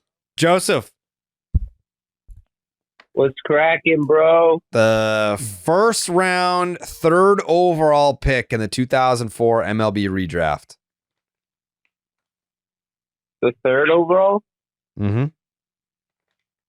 And the first pick was Justin Verlander. The second pick was Dustin Pedroia. Correct. I'm going to go with the one and only Ben Zobrist. Ben Zobrist. Going in the Nice pick, first Joey. round Nice pick. of the 2004 MLB redraft. All right, we'll call you back for the second round. Okay. Wow. 6th round of the real draft by the Houston Astros. Yeah. Yeah, it's tough picking last every time. I'll tell you that, because usually all the players that you want are gone. 44.5 WAR out of the 3rd overall pick. Strong. It's pretty good. I mean, Yeah. it's like 80% or that's like 90% of Dustin Pedroia. I mean, that's a rock solid slot to be getting. Yeah, it does down kind of ballot get thin. MVP peak. Yeah, it starts to get a little thin. It starts to get a little thin by the time I have my first choice. Just a reminder that Ben Zobrist was with 6 wins above replacement over a 6-season stretch from 2009 to 14. Yeah. One of my favorite at bats, one of my favorite strikeouts ever in Tampa. I threw a fucking 68 mile an hour screwball, or it might have been like 67 to Ben Zobrist, and I was walking off the mound before Suzuki even caught it. I was like, "This is done," and he just fucking waved at it and was like, "What the fuck was that?" Shout out Zobrist. I'm going to take friend of the program, Jared Weaver. Wow, Weave, come on down. Damn, I had him lined up. I had him lined up for 2-1. Come on down, Weave. First rounder. My first rounder, Jared Weaver. Solid for the spot you found yourself in. I mean, it's not every day you can find a guy who finished top 5 in the Cy Young 3 straight years. I thought you were going to say it's not every day that you pick last, and it truly is. No, it is. Mhm. I can't wait. I don't want that streak to ever end. Yeah. It's almost like the machine knows the bit at this point. Yeah. Well, people in the Discord were saying that they keep talking about the snake draft or whatever, and I suggested that there's no way that we'll possibly go to a snake draft until you stop your streak of not. We'll probably switch it up once you get the first pick. I would say this would be a good time to do it, to go snake draft. JAYHAY, I mean, just as a numbers can't guy. No, I mean you can't If do you're- it. You can't do mid. You can't. No, do no, mid. not mid draft. I'm saying Oh. the next draft. Oh, well, assuming Jared doesn't get the first overall pick. Yeah. No. Oh, okay. Yeah. I think it's a good idea. Snake do draft you moving think, Jared? forward after 2004. After 04, I think we should give the snake Give the draft Discord what they want. Give you what you want. The give next you what draft? Yeah. So when we pick right after we're done here, Yep. that one will be the snake draft that we'll try. We can try it. Okay, cool. All right. All right. So I'm going to take. Wait. It's my pick. Yeah, you fucking idiot. I didn't get just to take jump Jared ahead. Weaver. I was just blowing Jared Weaver here for a second. God damn it! I'm so glad. I should have let you. I should have let you fucking keep blathering. Yeah. I should have just laid out. I think I'm probably just going to go ahead and take that guy anyway, but because it's the right pick. Let me just go ahead and see here. Yep. Don't- Yep. I'm going to take Hunter Pence. Wow. Second round of the 2004 MLB draft, 30 wins above replacement, 4-time All-Star, 2-time World Series champion. Yeah, pretty happy with that. You happy with that? Yeah, man. I mean, I'd be happy with it too. I'd be from happy with it too. 2008 to 2014, that's 7 straight seasons. He had 20 plus homers in every season. 800 OPS. Yeah, rock solid. There's some pitchers I like on the board, but I think Hunter Pence is the best value. So that's my pick. Dallas, you're up. Well, I'm going to go with the better player, and I'm going to go with the better value, and I'm going to go with Lorenzo Cain. Locaine. The better player. The better player. Give me the Locaine. Oh, I need the Locaine. boy. We might on, have Jared. our Oh, first. boy. Oh, man. I don't know about that. I don't know about You that. think think Hunter Pence is better than Locaine? I know what Baseball Reference wins above replacement says. I don't know that I feel comfortable saying that Locaine was better than Hunter Pence. OPS about 50 points higher. They almost obviously Hunter Pence, a lot more pop. Interesting. Yeah, Locaine, impact defender. Yeah, interesting. All right, Locaine. We'll see what the fans have to say about that. Locaine, incredible defender. Incredible defender in arguably the most spacious ballpark. Oh, to roam. Spacious Mhm. ballpark. I'll fucking show you spacious ballpark. Yo, I was Uh, thinking, man, we should do a snake draft instead. Are you Like next time you're saying? This are next you one, Joe? texting? Are you texting with Dallas or something? I was just thinking, man. I don't know. It just came to my head. Oh, so Maybe do some. you and Dallas are texting on the side right now? No. I don't know. Dallas has the most guilty look on his face. So I My think phone is sitting right here. Okay. All I right. don't even have Dallas's number saved. I don't I even could know who probably this find guy it. is on the fucking phone right now. Some sketchies going on right now between these two. All right. So obviously, since you guys are communicating, you know which players were taken, Joe. So Wait, I don't know who was taken. Jared Weaver, Hunter Pence, Lorenzo Cain. Well, you leave me no choice.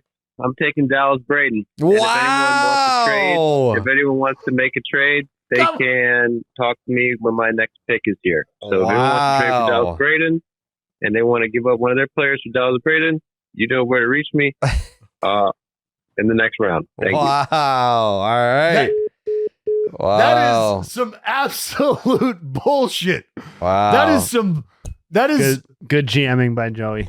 some Yeah. serious fuckery He because knows- I was No, going to I was going to adopt Joey's draft rule from the last draft, and I was just going to select a fifth player, and that fifth player was going to be me. No, you never would have made it that far, dude. You never No. would have made it that far. Fucking dickhead. Wow. Dickhead. I can't even taste myself. Wow. It's a steal. That's heartbreaking. It's a steal right there. Man, again, just the drop off in quality Where you? by the time it gets to me every time. There's just like tears in this draft And I don't know. JP Arancibia, isn't he married to Yes, Tommy yes, Lahren? Yes. That's wild. I went on her show once. Hey, you want to fucking, it's wild. She came to a ballpark and my brain could not compute what was going on. I No. couldn't. And like, that's when I found out and realized that I was like, what is happening? Yeah. Yeah. I think there is a correct pick here, and I'm going to make it. I'm going to make the pick. Someone else who has also been on the podcast in the past, many years ago. I believe friends with Dallas. Gio Gonzalez. Gio Gonzalez, come on down. You've been selected. A fan favorite. Baby Gio. Yeah. Yeah. First rounder in the real draft by the White Sox. Mm-hmm. Yeah, rock solid pick. Yeah. It sucks that David Price is a Havens in this draft. Yeah. Yeah. What do you mean, a winner? You mean like a real good dude? Is that what you mean by Havens? What a real good dude. He is a real good dude. Yeah. He is. You picking Gio actually makes my situation easier because I had him and one other person. So I'm going to take the other pitcher. Was that Joe? Congrats to turning your ringer off. Second rounder in the real 04 draft by the Brewers. Short peak, but it was a nice peak and coincides with some early fantasy baseball playing by yours truly. Four straight 200 strikeout seasons. Yovani Gallardo. Oh, Giovanni. well.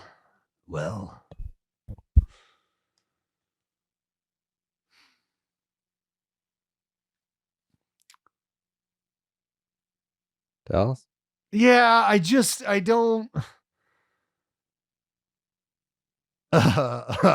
See, I feel like the Discord, if I'm starting to get a feel for the Discord, You're not. I feel like this pick going this route for other reasons could bite me. We're But I basically don't- just competing for like who has the best draft outside of JAYHAY because he's just going to win every time. He's their god. Well, I mean, I think it's because my picks are really good. No, I think it's there have because you been pick first multiple every time. drafts where I have had the most valuable team, and it's just nope. Well, no. Who's your pick this time?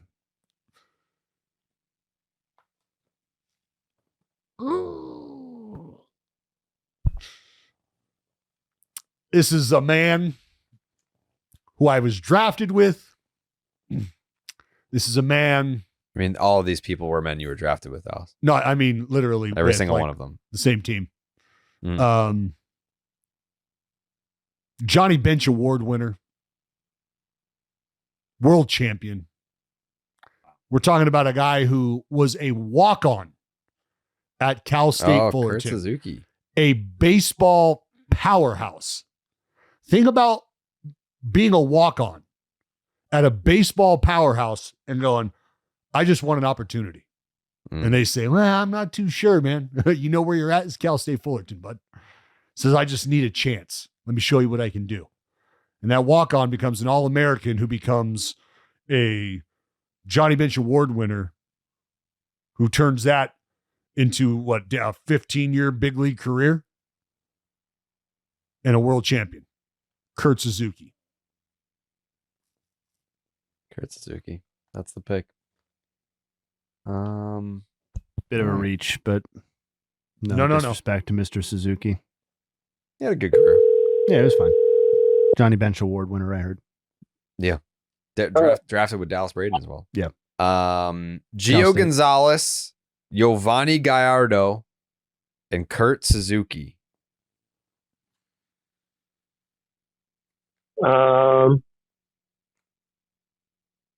Anyone want to trade for Dallas Braden?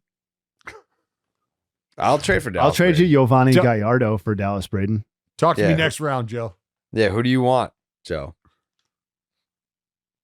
I'm looking for preferably a position player. I think right now, looking at my team, how it's playing out, and look at the draft board. So you guys think on that. I'd like a position player, but I'm open to any offer. You do need to make a Braden's pick. on the block. So I got one more pick. I got 2 more picks left. Then you leave me no choice. Dexter. Fowler. Yeah. Dexter Fowler. Dexter, He's a good guy, man. Dexter Fowler goes to the Fighting he's- Joes. He's the type of player I want in my clubhouse and in my outfield. Mm-hmm. Okay. Dexter Fowler is the pick. We'll call you back for the 4th round. And maybe a trade. Maybe. Maybe. All right. See you then.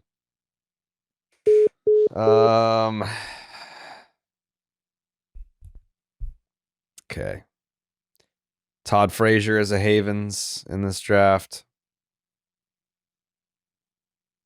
Yeah. Man, this is my 3rd round pick. I still gotta fucking pick 2 more after this. Oh God. Jared, who do you have? I have Jared Weaver and Gio Gonzalez.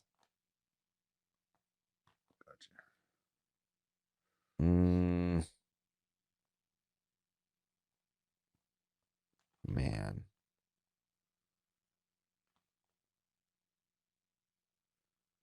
I got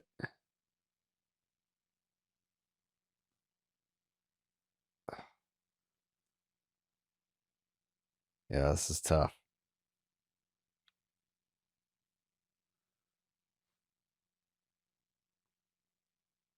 I think I have to Are I think I have to take another pitcher.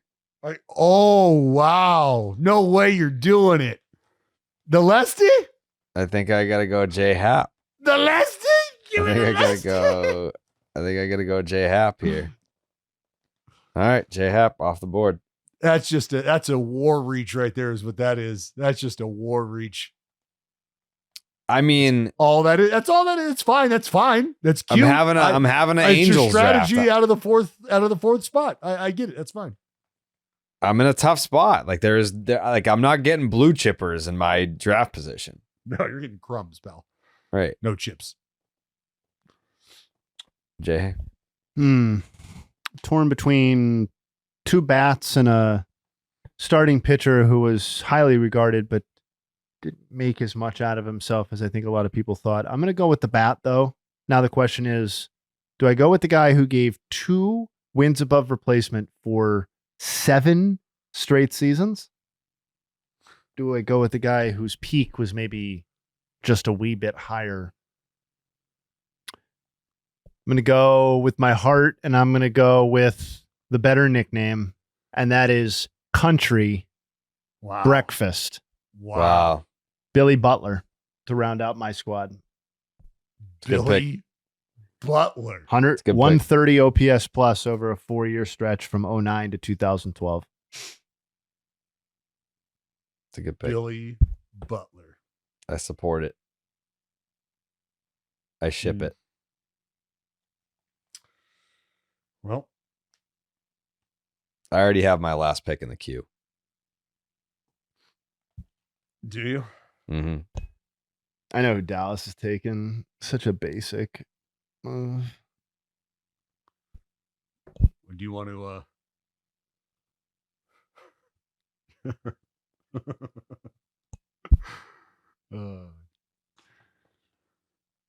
Jared, Mm-hmm.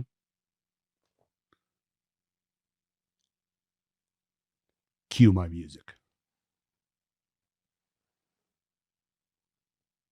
I don't know which one. This one? Oh, you fucking know which one. Oh, you fucking know which one. With the 4th and final pick in the 2004 MLB redraft. I was drafted with a lot of these guys, Jared. I select none other than the hometown kid with roots so deep in Pittsburgh, they anchor the mighty bridge system that makes up the most gorgeous backdrop in all of baseball. I select second baseman Neil Walker. Come on down, Neil Walker. That is my final pick. Raise it. Neil Walker. Neil Walker rounds out Dallas Braden's team of Dustin Pedroia, Lorenzo Cain, Kurt Suzuki, and Neil Walker. Wow. I'm glad Neil legend. Walker went in this draft. I'm glad he went in the draft. That's who I was debating between him and Butler. I think My my pick fitting is safe. Dallas one.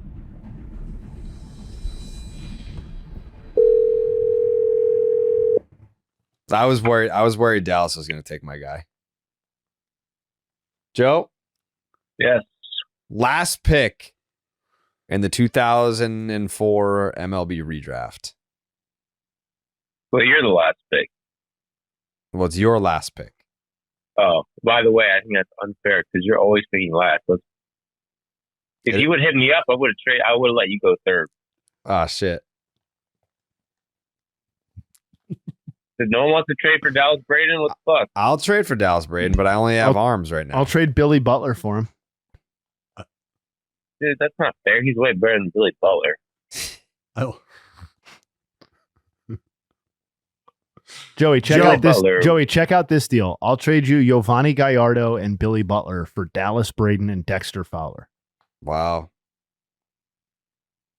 I'm gonna take those two guys, but I'm not giving up Fowler. I'd give you Dallas for those two guys for sure. Do I get another pick to round out my team then if I drop down to 3?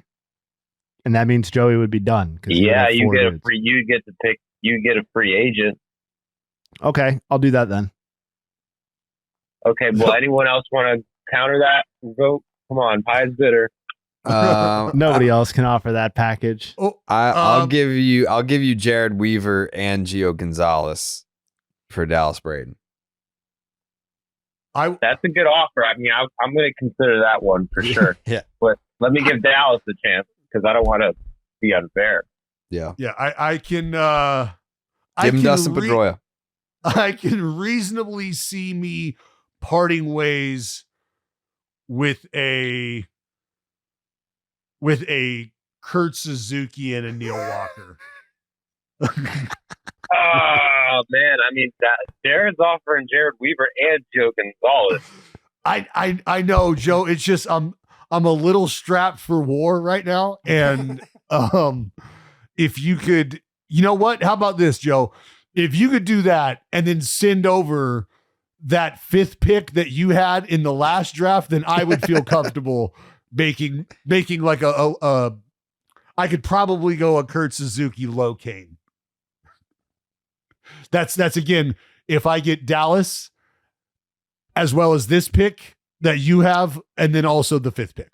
I'll give you Jared Weaver and Gio Gonzalez and my last pick. So you get to take a player before I get to take a player to fill the roster spot. No, his roster would be full. He'd have Zobrist, Weaver, Gio, and Dexter. Yeah, I'm the one getting the extra pick here. That's a tough call. It's not. It's illegal. It's illegal. I'm gonna take Jared's deal. I think that's a good deal That's a great deal. for both teams. I mean, Jared Weaver and Gio Gonzalez. Yep. And then you get Braden. Yep. And you get Braden. Right. And I get your last pick, right? No. Well, now you would have. Let's see. He has 4 people now. He's done.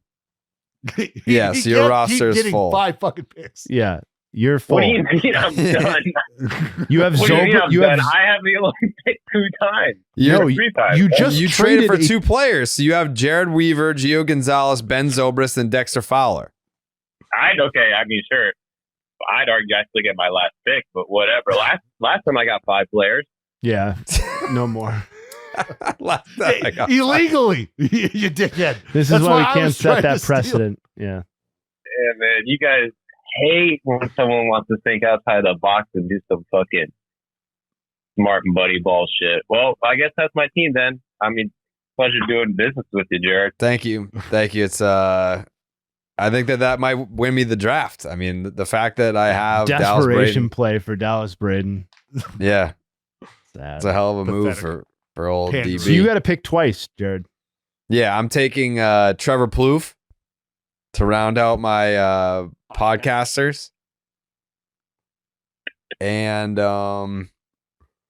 got Blevins on the board. He's a podcaster. Jeremy Blevins, as is listed on the draft almanac. So good luck pinning that guy down. Don't know who Jeremy Blevins is. Who else is out here that I could? Phil Hughes is a podcaster, ain't he? He's like a card breaker. Yeah, he's a Cards. card breaker. This is the podcast draft, huh? This is the podcast draft. I mean, Luke Dallas, Hughes. there's still three really good selections out there. Really good. Yeah. Nope. No. He's Yeah. thinking of like Havens. No. Yeah, probably. Nope. I was gonna take Steve Pierce, but he's a Havens too. Who's my diamond in the rough pick? Who's my pick where I'm just gonna be like, yeah, fucking game set match? There is not one of those. There are two players here. There's no game set match pick. No, I mean, no, there's two players who are. What if I draft JP Arancibia? Then I'll get all the Trump voters. I don't Well, see, think that's- that's going to be able to overcome Justin Verlander. But if that's the path you'd like to take, and take Aaron Sebia, who's not one of those people. Oh on the fuck, board Aaron who's still- Sebia is a Havens. He's also not good. You're not seeing the vision, dude. No, I'm not. I don't think it Actually, for exists. someone who goes out of their way to manipulate the voters, Mhm. you should be seeing the vision a lot better than you are right now. I mean, my vision's complete. I got a rock solid club. You're over here trading your first and second round picks for Dallas Braden. Yeah, that was a big move. Your only hope. cheating me out of my own self. Dallas, Yeah, do you want? I'll try. I can then flip Dallas to Dallas. For Dustin Pedroia. Yeah, I'll trade you Dallas Braden for Dustin Pedroia. I can't see that one materializing. Why? I just don't know that I'll trade you Dallas Braden and a pick.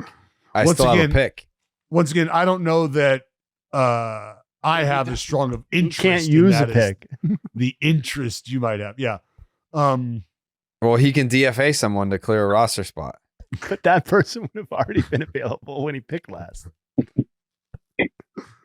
He's not. You guys just aren't seeing the vision. Just make your last pick.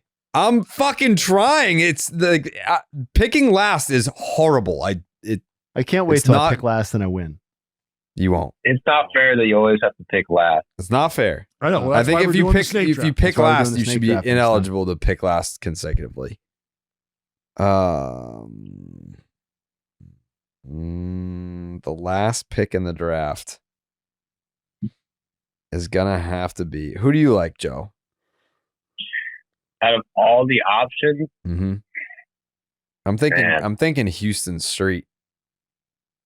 That's one of the I three mean, players. they could. Houston Street. I mean, there doesn't get much better than that. That's just a good name. Both names, Houston and Street. Houston and Street. You know what? I'm going Houston Street. Houston Street. Gotcha. Punch it in. That's my last pick. All right. JAYHAY, Justin Verlander, Hunter Pence, Giovanni Gallardo, and Billy Butler. Dallas Braden has Dustin Pedroia, Lorenzo Cain, Kurt Suzuki, and Neil Walker. Joey, you have traded for Jared Weaver, Gio Gonzalez, Ben Zobrist, Dexter Fowler. And I have Dallas Braden, Jay Happ, Trevor Plouffe, and Houston Street. Wow. Congratulations. And everyone, you. really. And Dallas Braden. Yeah. That's a good team. None of you have anyone that's thrown a perfect game. Mhm. Nobody. Yeah, but there's still time with Verlander. He just Mhm. resigned. I don't know if you covered that yet. Yeah, no, we got there. Do you have any takes on that? Yeah, that surprised me, to be honest. But we'll see. You think he was going to retire, or you thought he was going to stay in Houston? Yeah, I felt like he would. I don't know. I thought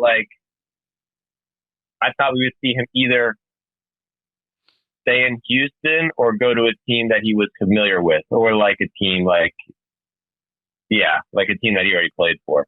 Yeah. So it'd be the Tigers. I don't think the Mets would have been a team. Yeah. But it'll be interesting to see if that team makes the playoffs. I guess he'd probably definitely have to be on the roster. I'd say they're not going to make the playoffs unless he's good. But yeah, I'm curious. It's him. Scherzer's still a free agent, and Kershaw's a free agent. I was kind of like I was kind of looking at that like, damn, like these old guys, like that's really an end of an era. Like my childhood is over. All three of these guys retire at the same offseason, but Verlander's off the board. Now it's up to maybe the Giants just go Scherzer and Kershaw to round out the rotation. That'd be something. Kershaw will never wear a Giants uniform in his life. Yeah, but dude, that would be a good fucking heel turn. Just say, fuck you, LA. You guys didn't treat me right. Went out, got all these big name pitchers when you had what you had. You didn't know what you had. Didn't know what you had. You had no idea. You had no idea what you had. I'm Clayton Kershaw, motherfuckers. The old overlooked Clayton Kershaw. Yep. All right, Joe. New video on how Juan Soto is a huge waste of money on baseball doesn't exist. The YouTube channel. I actually watched it. It was like 40 minutes long. I still watched the whole thing. Yeah. It's a page turner, man. Yeah, it is. It's something you got to commit to, but it is. It's a very good video. We'll see you on Monday, Joseph. Yes, sir. All right, brother. Talk to you then. Bye, guys. Bye, buddy. Bye, Joe. All right. Picks are in. Feel great about it. Not happy that I got fucked out of my own self. But well, I mean, he was up for grabs. I was willing to flip him. yeah, just asking price entirely too high. Let's see. Let's see if I can get the right music this week. Hey, you got it. We need the redraft order. Oh, you're right. You're right. Dallas, you're right. All right. Let's see. Let's see what we got here. Why is this not working on my fucking phone? Oh, because you were texting Joe on your laptop, so it's connected to your laptop. That's how you were communicating. All right. Are you ready for the draft year? Yeah. Oh, we just got 2004 again. 1992. Have we done 92? No, I don't think so. Okay. Not done that. Okay. 1992. And hey. Why is no, we got fuckery. We got fuckery. No, we don't. Yes, we do. Can't see the screen. I can't see the screen. Because I'm typing in the fucking names. All right. Well, Wow. So just for the record, we're doing the snake draft for the first time ever. Jared has chosen to put his name in the very last slot. I don't know what he's just know that. Just know that before we even. I'm generating a random draft order. You're watching me do it. All right, let's see what you What's got. the order? Fuck! What's the order? Joey, Justin, Dallas, Jared. Well, Jared will get that 4-5 bump at least. Like this is RotoWire. Like you're like it's not like a fucking website that like, oh, it's like put in like a predetermined draft order so that Jared's last every time. Like I'm literally last every time. A lot of good talent here. The top 3 is randomized, but I am always last. Nice. That's tough, man. Derek Jeter's draft, huh? I'm not getting them. No, No. but you'll get somebody better at 4-5 than you would have at 4-8. Yeah, sure. But it like what do you think you would know, JAYHAY? What are the statistical odds of being fourth for 9 out of the 10 drafts. I mean, that would be probably whatever, 0.25. It's a 1 in 4 chance every time. So 1 in 4 times 1 in 4 times 1 in 4 times 1 in 4. It's probably pretty small.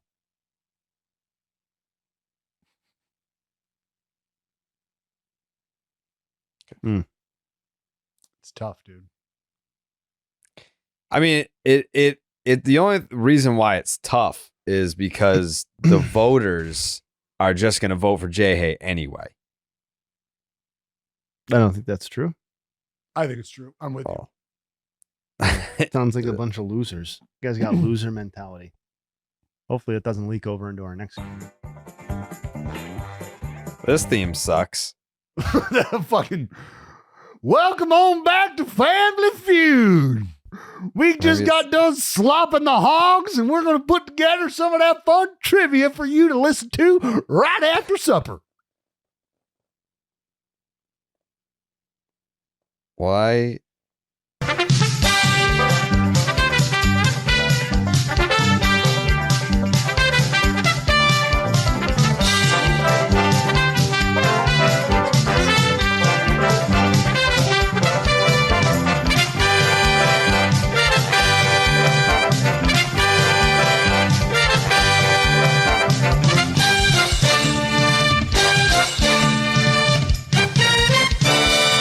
Oh, welcome back to Baseball is Dead Family Feud. I'm your man, Justin Havens. We've got a great slate of questions today. It's the two classic gentlemen back on the bumps, Dallas and Jared. That means it's a big time stats performance one because the Discord loves to keep track of the Family Feud stats. Jared, Dallas, who's going first? Who went first last time, Dallas? Joey went first last time. Dallas went second last time. So I'll go second. Sure. So we'll have Dallas lead us off this time. Oh. Okay. Oh. All right. Are you ready, buddy? Let's fucking dance. Really like these questions. Whoever wrote them did a really nice job this week. Out of 100 Baseball is Dead fans, here are the results. Question number 1. In increments of 50 million, starting at 300 and ending at 600, what will the total value of Vlad Guerrero Jr.'s next contract be? 375. Increments of 50. 350. Justin Verlander enters his Giants tenure with 262 career wins. How many wins will he have when his Giants tenure ends? 272. Not including the defending champions, which NL team has improved itself the most so far this offseason? Not including. Oh man. Diamondbacks. Rounded to the nearest whole number. So, for example, 90, 91, 95, 100. What percentage will Ichiro Suzuki register in the 2025 Hall of Fame balloting? 100. Rank the following players in terms of your perception of the greatness of their playing careers. Okay, it's 5 players, Dallas. You're ranking 5 players. Ready? Okay. Albert Pujols, Ken Griffey Jr., Adrian Beltre, Cal Ripken Jr., and Jeff Bagwell. Pujols, Griffey, Ripken. Who were the other two? Beltre and Bagwell. Beltre, then Bagwell. Thank you, sir. Ooh. The NL pick, fuck me. Okay. All right.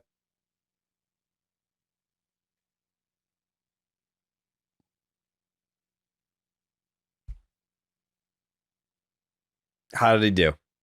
Dallas did very well. He got 134 points. Oh, wow. So you need 66 points to bring home this week's championship. You just got to not be a fucking idiot on the one that I was an idiot on. Are you ready? All right. 66 points, 5 questions. 66 points. Okay. Out of 100 BID fans, here are the results. Question 1, in increments of 50 million, starting at 300 million and ending at 600 million, what will the total value of Vlad Guerrero Jr.'s next contract be? 350. 400. Justin Verlander enters his Giants tenure with 262 career wins. How many wins will he have when his Giants tenure ends? 273. Not including the defending champion Dodgers, which NL team has improved itself the most so far this offseason?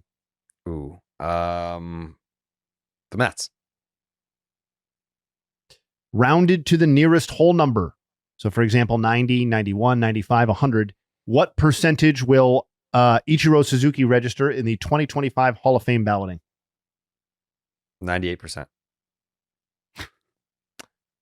Rank the following players in terms of your perception of the greatness of their playing careers.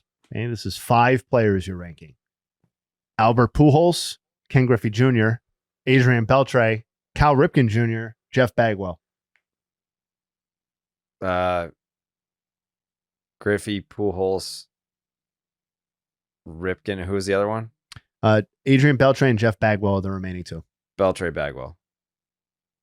All right, here we go. We were starting with 134. 66 needed. In increments of 50 million, Vlad Guerrero Jr.'s next contract. Dallas came through with the number 1 overall answer. Jared tried for the same answer. It was $350 million. You guys apparently think he should take the amount that's offered to him now, if it's offered maybe by another team. That's the number 1 overall answer. 28 points was what Dallas got. Jared pivoted into the number 2 answer. So credit to you guys. 27 points for Jared's 400. So you got 55 points total out of the first question. 27 of them by Jared. So we're already up to 161. You need 39 more points. 450 million was the third most common answer with 23. Verlander's 262 wins. How many will he exit his Giants tenure with? Dallas came through with 272. That was tied for the third most common answer with 9 points. Jared said 273. So you guys of like mind, that got 5 points. Tied for the 5th most common answer. So a tick in the right direction. We're up to 166. You need 34 more points. What was the number 1 answer? The number 1 answer was around 270. Just the round number, 270 was 26 points. So 275 was worth 14. I thought there might be even more of a spread there, but that's actually pretty decent number 1 overall answer. Question 3 with, again, 34 points remaining. Not including the defending champions, which NL team has improved itself the most so far this offseason? Jared brings it home on this question. 40 points for the Mets, 206. Dallas got the D-backs with 25. That was the second most common answer. Giants coming in third with 12. The final 2 questions, just for point total purposes. Ichiro's voting percentage. Dallas said 100. That was easily the number 1 overall answer. 51 points. Jared got 10 points with 98%. That was tied for third. So we're up to 216. Yep. I thought I misunderstood that question. I thought it had to be like 90% or 95%. Or No. I said, for example, 90, 91, 95, 100. Yeah. Just a whole number. You got the answer right anyway. So your misunderstanding was put you in the right spot. And then what I thought would really maybe be a particularly tricky question. You guys, some real baseball acumen, some Discord insight on this podcast. You guys, out of all the possible combinations of 5 players, you guys managed to land the top 2 answers. Nice job. Dallas got 21 points for this by going Pujols, Griffey, Ripken, Beltre, Bagwell. And Jared cleaned up 12 more with the second most common answer by flipping the first 2 and going Griffey, Pujols, Ripken, Beltre, Bagwell. So there did seem to be some level of consensus that the final 3 were Ripken, Beltre, and Bagwell. But obviously quite a few different answers there. But yeah, you guys, that's 12 points for Jared, bringing the total up to 228 points. Nice job, guys. Wow. Smashed. I was very stunned that I didn't get a buzzer on that last one. Oh, Why? you thought I was gonna go he the would kid have gone first? Griffey?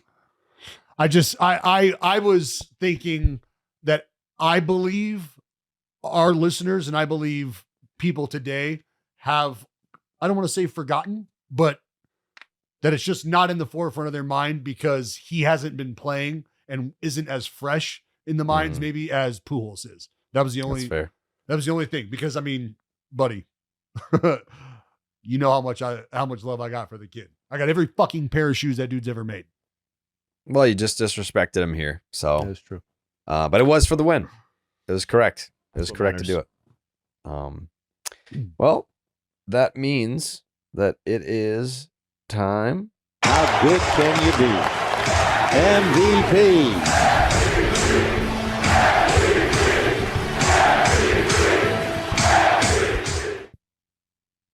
Love the new intro music. Mm. Yeah, speaking of the kid, it's his season. It's the 1997 MVP Hindsight. Ken Griffey Jr. in the AL, Larry Walker in the NL.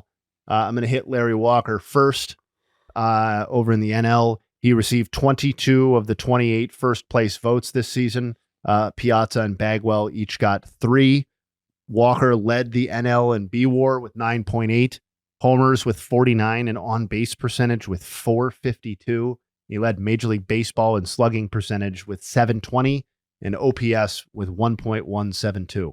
It is the only season in MLB history to feature 40 or more homers, 30 or more stolen bases, and a 350 or higher batting average. The only season in baseball history by anyone. It was a fantasy baseball dream, playing with traditional stats. He also had plenty of RBI and plenty of runs. It was the best season of Larry Walker's career, if we're talking about the context of Walker, obviously a Hall of Famer. He never finished higher than 5th in any other MVP voting and never finished higher than 10th in any voting after this one. So this was definitely, the voters saw it as the peak of Walker's career. The stats saw it that way. It was correct. It's the only 40 homer season of his career. It's also the only 30 stolen base season of his career. It happened in the same season.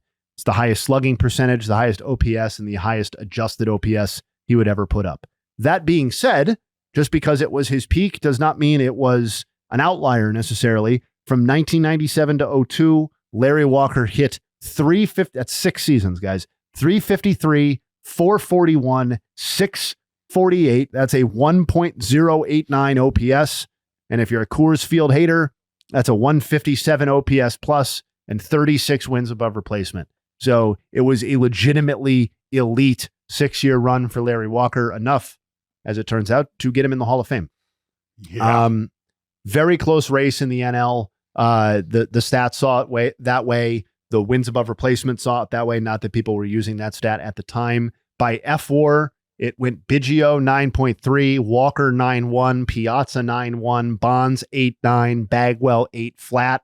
By BWAR, it went Walker 9.8, Biggio 9.4, Piazza 8.7, Bonds 8.2, Bagwell 7.7. So there's basically a 1.5 win gap between the top 5 players in the league, regardless of which stat you're using. For franchise context, this was the 5th season of the Rockies franchise existence. They went 83-74, 4th in the West. They didn't come with quite the taint or anything like the taint that currently exists with the franchise. There's more optimism at the time, I think, than anything. I am not going to take Larry Walker's MVP away. I think there are arguments to be made in favor of other players that are kind of interesting, but not overwhelmingly compelling. The best statistical case is Craig Biggio, as I outlined, by wins above replacement.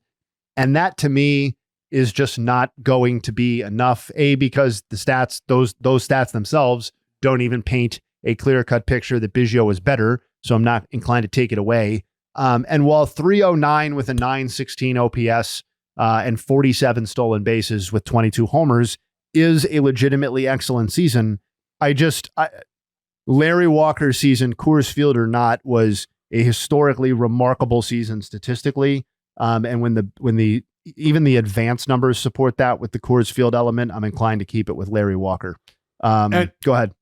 Well, just the power speed combination of a guy at that time, for him to be knocking on the doors of 50 pumps, over 30 stolen bases, with the power to go with that, right? Scored over 140 runs. Yep. Like this is, so when you talk about comparing Craig Biggio, and I think this is something we should do maybe moving forward, not in depth, but the guys that we're talking about right now, like Craig, like what would be the argument for him? And as we're kind of going through right now, I don't know that there is an argument over Larry Walker. There just isn't, because the only statistical category that he surpasses him in are games played and runs scored. And that's it. Outside of that, the production is what it is. It's elite, but Larry Walker is in another universe, and that can't go overlooked. So kudos to Craig. He would also be my argument. Hey, Craig, you'd be the dude if it wasn't for Larry Walker. But Larry Walker just absolutely dwarfs the competition in this race. Well, it's also like just it was a year where a lot of the league leading statistical accomplishments were spread across lots of different players. And that makes it fun in a way. Like I hinted at this when Jared spun the wheel and we talked about, we teased this race. Andres Galarraga led the league in RBI. He had 140. Tony Gwynn had 220 hits and hit 372. Both of those led the league. You talked about Biggio leading with 146 runs scored. So he had his own thing. I touched on what Larry Walker led on. You also had guys like Barry Bonds, who drew 145 walks that year and had a 446 on base percentage. Jeff Bagwell was a teammate, obviously, of Biggio and went 40-30 himself. Larry Walker went 40-30. Jeff Bagwell also went 40-30. And then Mike Piazza, obviously, is like a generational offensive talent at catcher, like who hit 362 with 40 fucking homers. Like, if I was going to quote unquote take it away from Larry Walker, I would be extremely tempted to bypass Biggio and go directly to Piazza. Yeah. Cause I think, and wins above replacement would say that that's a totally viable path to have gone. I don't think that stat sheds a whole lot of light on this conversation in general. But I think I would rather have like the offensive catcher who hit 362 with 40 homers and an OPS damn near 1100 than I would Biggio's. But again, I'm keeping it with Walker. Yeah, and my only issue with the Piazza thing, or I don't know if it's an issue, is just I believe the defense was so lackluster that it kind of doesn't carry the same weight of him being that offensive catcher, because he just played catcher. He just was the guy wearing the gear, basically. Like what he brought to the table offensively cannot and should not be parsed through or argued. That is what it is. So the AL is a little bit of I think it's a different challenge. I don't think the candidacies are quite as spread out. There are some very interesting offensive seasons, but I think this really boils down to the potential for two players. I'm going to highlight Griffey first, obviously, since he won. It was a unanimous selection, so it was not considered close or controversial in any way at the time. He received all 28 votes. He was the only player to do so unanimously between Frank Thomas in 1993 and Mike Trout in 2014 in the AL. So something of a rare achievement there. He was also the first Mariners player to win MVP at the time. Modest achievement perhaps, but first 90-win season in franchise history was this season as well, and only the second division title. They'd also won one in 1995. Griffey himself led the AL in runs scored with 125, homers with 56, and slugging percentage at .646. He led Major League Baseball in RBI with 147. It is one of 10 seasons in Major League Baseball history to feature 50 or more homers and 15 or more stolen bases. And in fact, Griffey and A-Rod are the only players to have multiple such seasons in their careers. So not the same power speed shape that Larry Walker was delivering, but in some ways equally or perhaps more impressive. Griffey at this time already had 3 top 5 MVP finishes prior to 1997 and was in the middle of a 7-season stretch in 8, where 1995 was the only exception. And I think we can all, both for injury reasons for Griffey and for labor reasons for everyone else, where he hit 40 or more homers. So 7 seasons straight, basically, where he hit 40 or more homers from 93 to 2000. Incredible run. By wins above replacement, B-WAR, he led all AL position players. By F-WAR, he led all AL position players. So there is consensus there. What there is also consensus on, and which makes this a little bit of a conversation, perhaps, is that there was only one person ahead of Griffey when it comes to wins above replacement overall, and that was Roger Clemens. That's and right. He was not fractionally ahead of Ken Griffey Jr. It was not which flavor of war do you want to use. It was he was definitively ahead of Ken Griffey Jr. regardless of what version. 10.7 F-WAR, 12.1 by B-WAR for Roger Clemens. Just to remind folks, this is his Toronto Blue Jays era. It was the first of consecutive Cy Young awards with the Blue Jays for Clemens, and Cy Young's 4 and 5 for his career. So this was number 4. By wins above replacement, 12.1 B-WAR. The only seasons ranked ahead of it in the last century of baseball are Dwight Gooden in 1985 and Steve Carlton in 1972. Clemens, specific to 1997, he led baseball in B-WAR, F-WAR, wins and innings pitched. He led the AL in ERA and strikeouts. By WAR, it is the best season of Clemens' career, as you would expect, and the second best season of his career by adjusted ERA, behind only the 2005 season that Jared brought up earlier with the Astros. That being said, he threw 53 more innings pitched this season than he did in the 2005 campaign. It is one of 9 seasons in modern AL or NL history, so since 1900, to feature 250 or more innings pitched and an adjusted ERA of 2.20 or better. So in terms of quantity and quality, it is the rarest of air. The only ones to do so in the live ball era are Clemens in 97, Gooden in 85, as I mentioned before, and Bob Gibson in 1968. So we find ourselves with a little bit of a conundrum.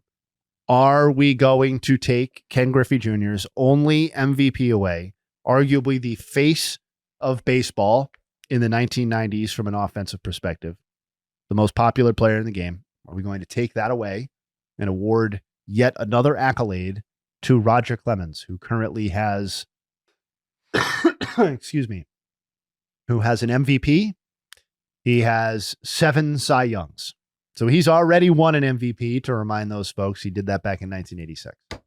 Oh, JAYHAY. And you know what? I'm a man of numbers. You guys know that, right? Mm-hmm. You know that I appreciate a good number. Mm-hmm. Do the right thing. What I am not going to do Wow. is take away Ken Griffey Jr.'s MVP. I am going Correct. to buck wins above replacement on this particular Wow. one. I am not a slave. I am not blind to the numbers.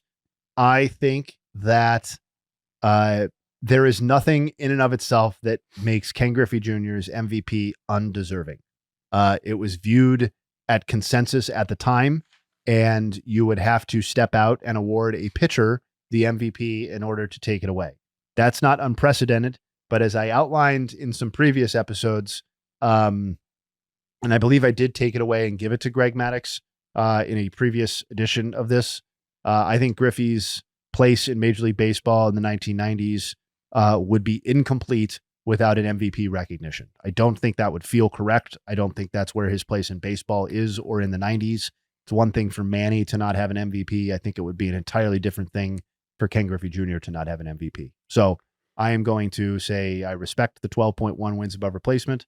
Roger Clemens has what he has. He's going to keep his record-setting amount of trophy case, and I'm going to keep it with Ken Griffey Jr. and do the emotional thing.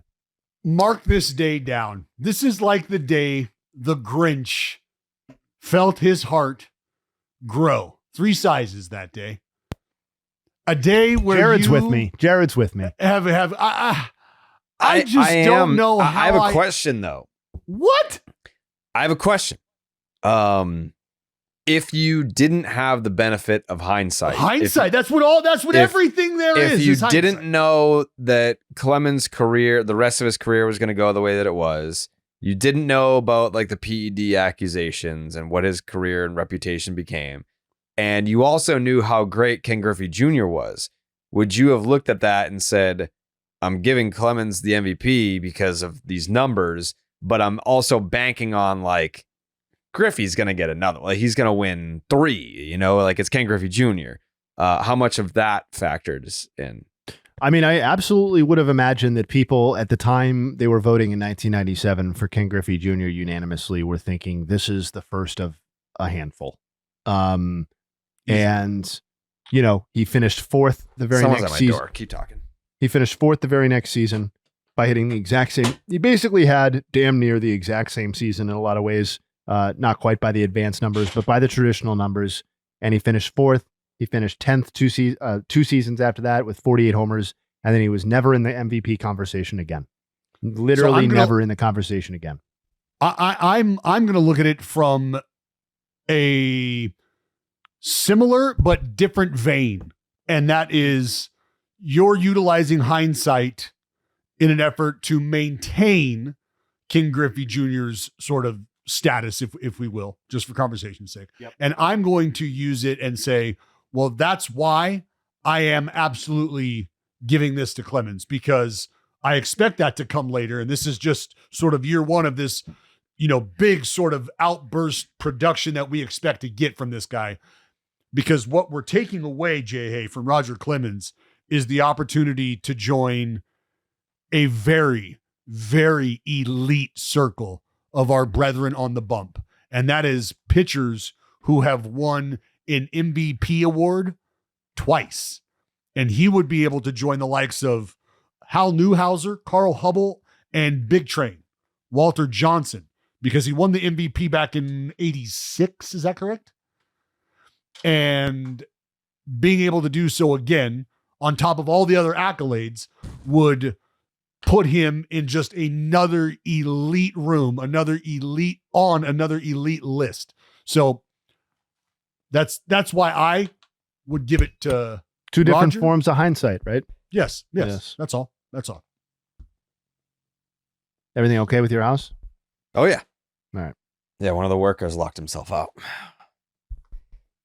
All right. Can I get my year for next week? Yes, of course you can. Next week, Justin Havens, you will be doing the 1988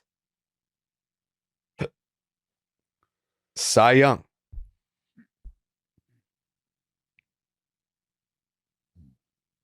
Oh, Frank Viola and Oral the Bulldog Hershiser. Let's do it. Okay. There you go. Next week, the 1988 Cy Young. Cy Young. And then the redraft was what, 92? 92. 1992. Now I've got this whole fucking tab open of all the segments that we have on this show. It's all year generators, MVP, random player generators, draft orders. There's a lot going on over here. All right. Any final thoughts today, gentlemen? Dallas?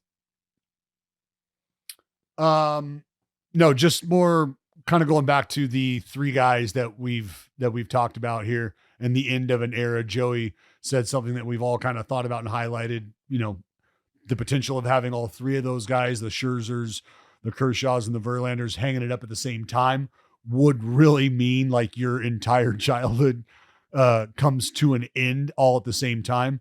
And for me, these are guys that I played against, and they were elite and just the pinnacle of performance and the model of excellence. And it sucks just to think that chapter is slowly but surely closing. Yeah, I think Verlander made his debut. I was like a sophomore in high school. Like, I think when Jason Varitek retired, like that was like my first, like, my childhood. And like when Pedroia, like when he was done, I was like, that was the last piece. And Poppy. But like Verlander, Like, these are guys that were still active when I was in high school. Like, that's fucking crazy. Yeah. Jay, final thoughts? Just wanted to go back to HYE-SEONG Kim real fast. We joke, or not joke, but we've commented a lot about how like the foundation that the Dodgers have laid and their work in Asia, not just Japan, but Korea, obviously as well, matters. And the quote from Kim himself was on why he chose the Dodgers was, well, they're the Dodgers. I was so familiar with the Dodgers, having watched Chan-Ho Park and Hyunjin Ryu play there, and they're the defending champions. So that just hammered home what we've been talking about, and that those investments, like Chan-Ho Park is very far in the distance at this point in terms of Major League Baseball careers. Ryu has been out of the league for a handful of seasons now. Their impact and the fact that they played on the Dodgers and not somewhere else continues to matter for the Dodgers in getting a guy to sign up in 2025. And that to me is just like, I think we've used the word incalculable at times to discuss the the Dodgers' edge as it relates to this sort of stuff. And you obviously can't put a price on getting a guy pen to paper because he watched Chan-Ho Park pitch for your team 20 years ago, or grew up with vague memories of Chan-Ho Park pitching for your team 20 years ago. So just thought that was interesting. And that's my final thought. All right. We'll be back on Monday, I guess. I'll be on copious amounts of painkillers. But I'll be here. See you there. I'll be here. You and me Rain, both, pal. sun, Good luck, buddy. snow. Nothing's gonna stop me. Nothing is gonna Not stop in that me. jacket, baby. Nothing Not in could this stop you. fucking jacket, baby. I'm gonna be on the operating table wearing this thing. You're gonna have to cut this off me. You shitting me? This is an awesome jacket. And It is. Yeah. So I would wear it. I'll get you one. Okay. All right. If there's an emergency, we'll be here. Which I don't know by that. At least phone Dallas call. and I will be. Yeah, at least JAYHAY and Dallas got me. I know if no one got me, JAYHAY and Dallas got me. Or Joe if the too. winds get bad for Dallas, maybe it's just me. Yeah. That's also true. That'll be the Jay JAYHAY by show. candlelight. Yeah. But yeah, if there's an emergency, someone will be here. And if not, we'll see you guys on Monday. We gone.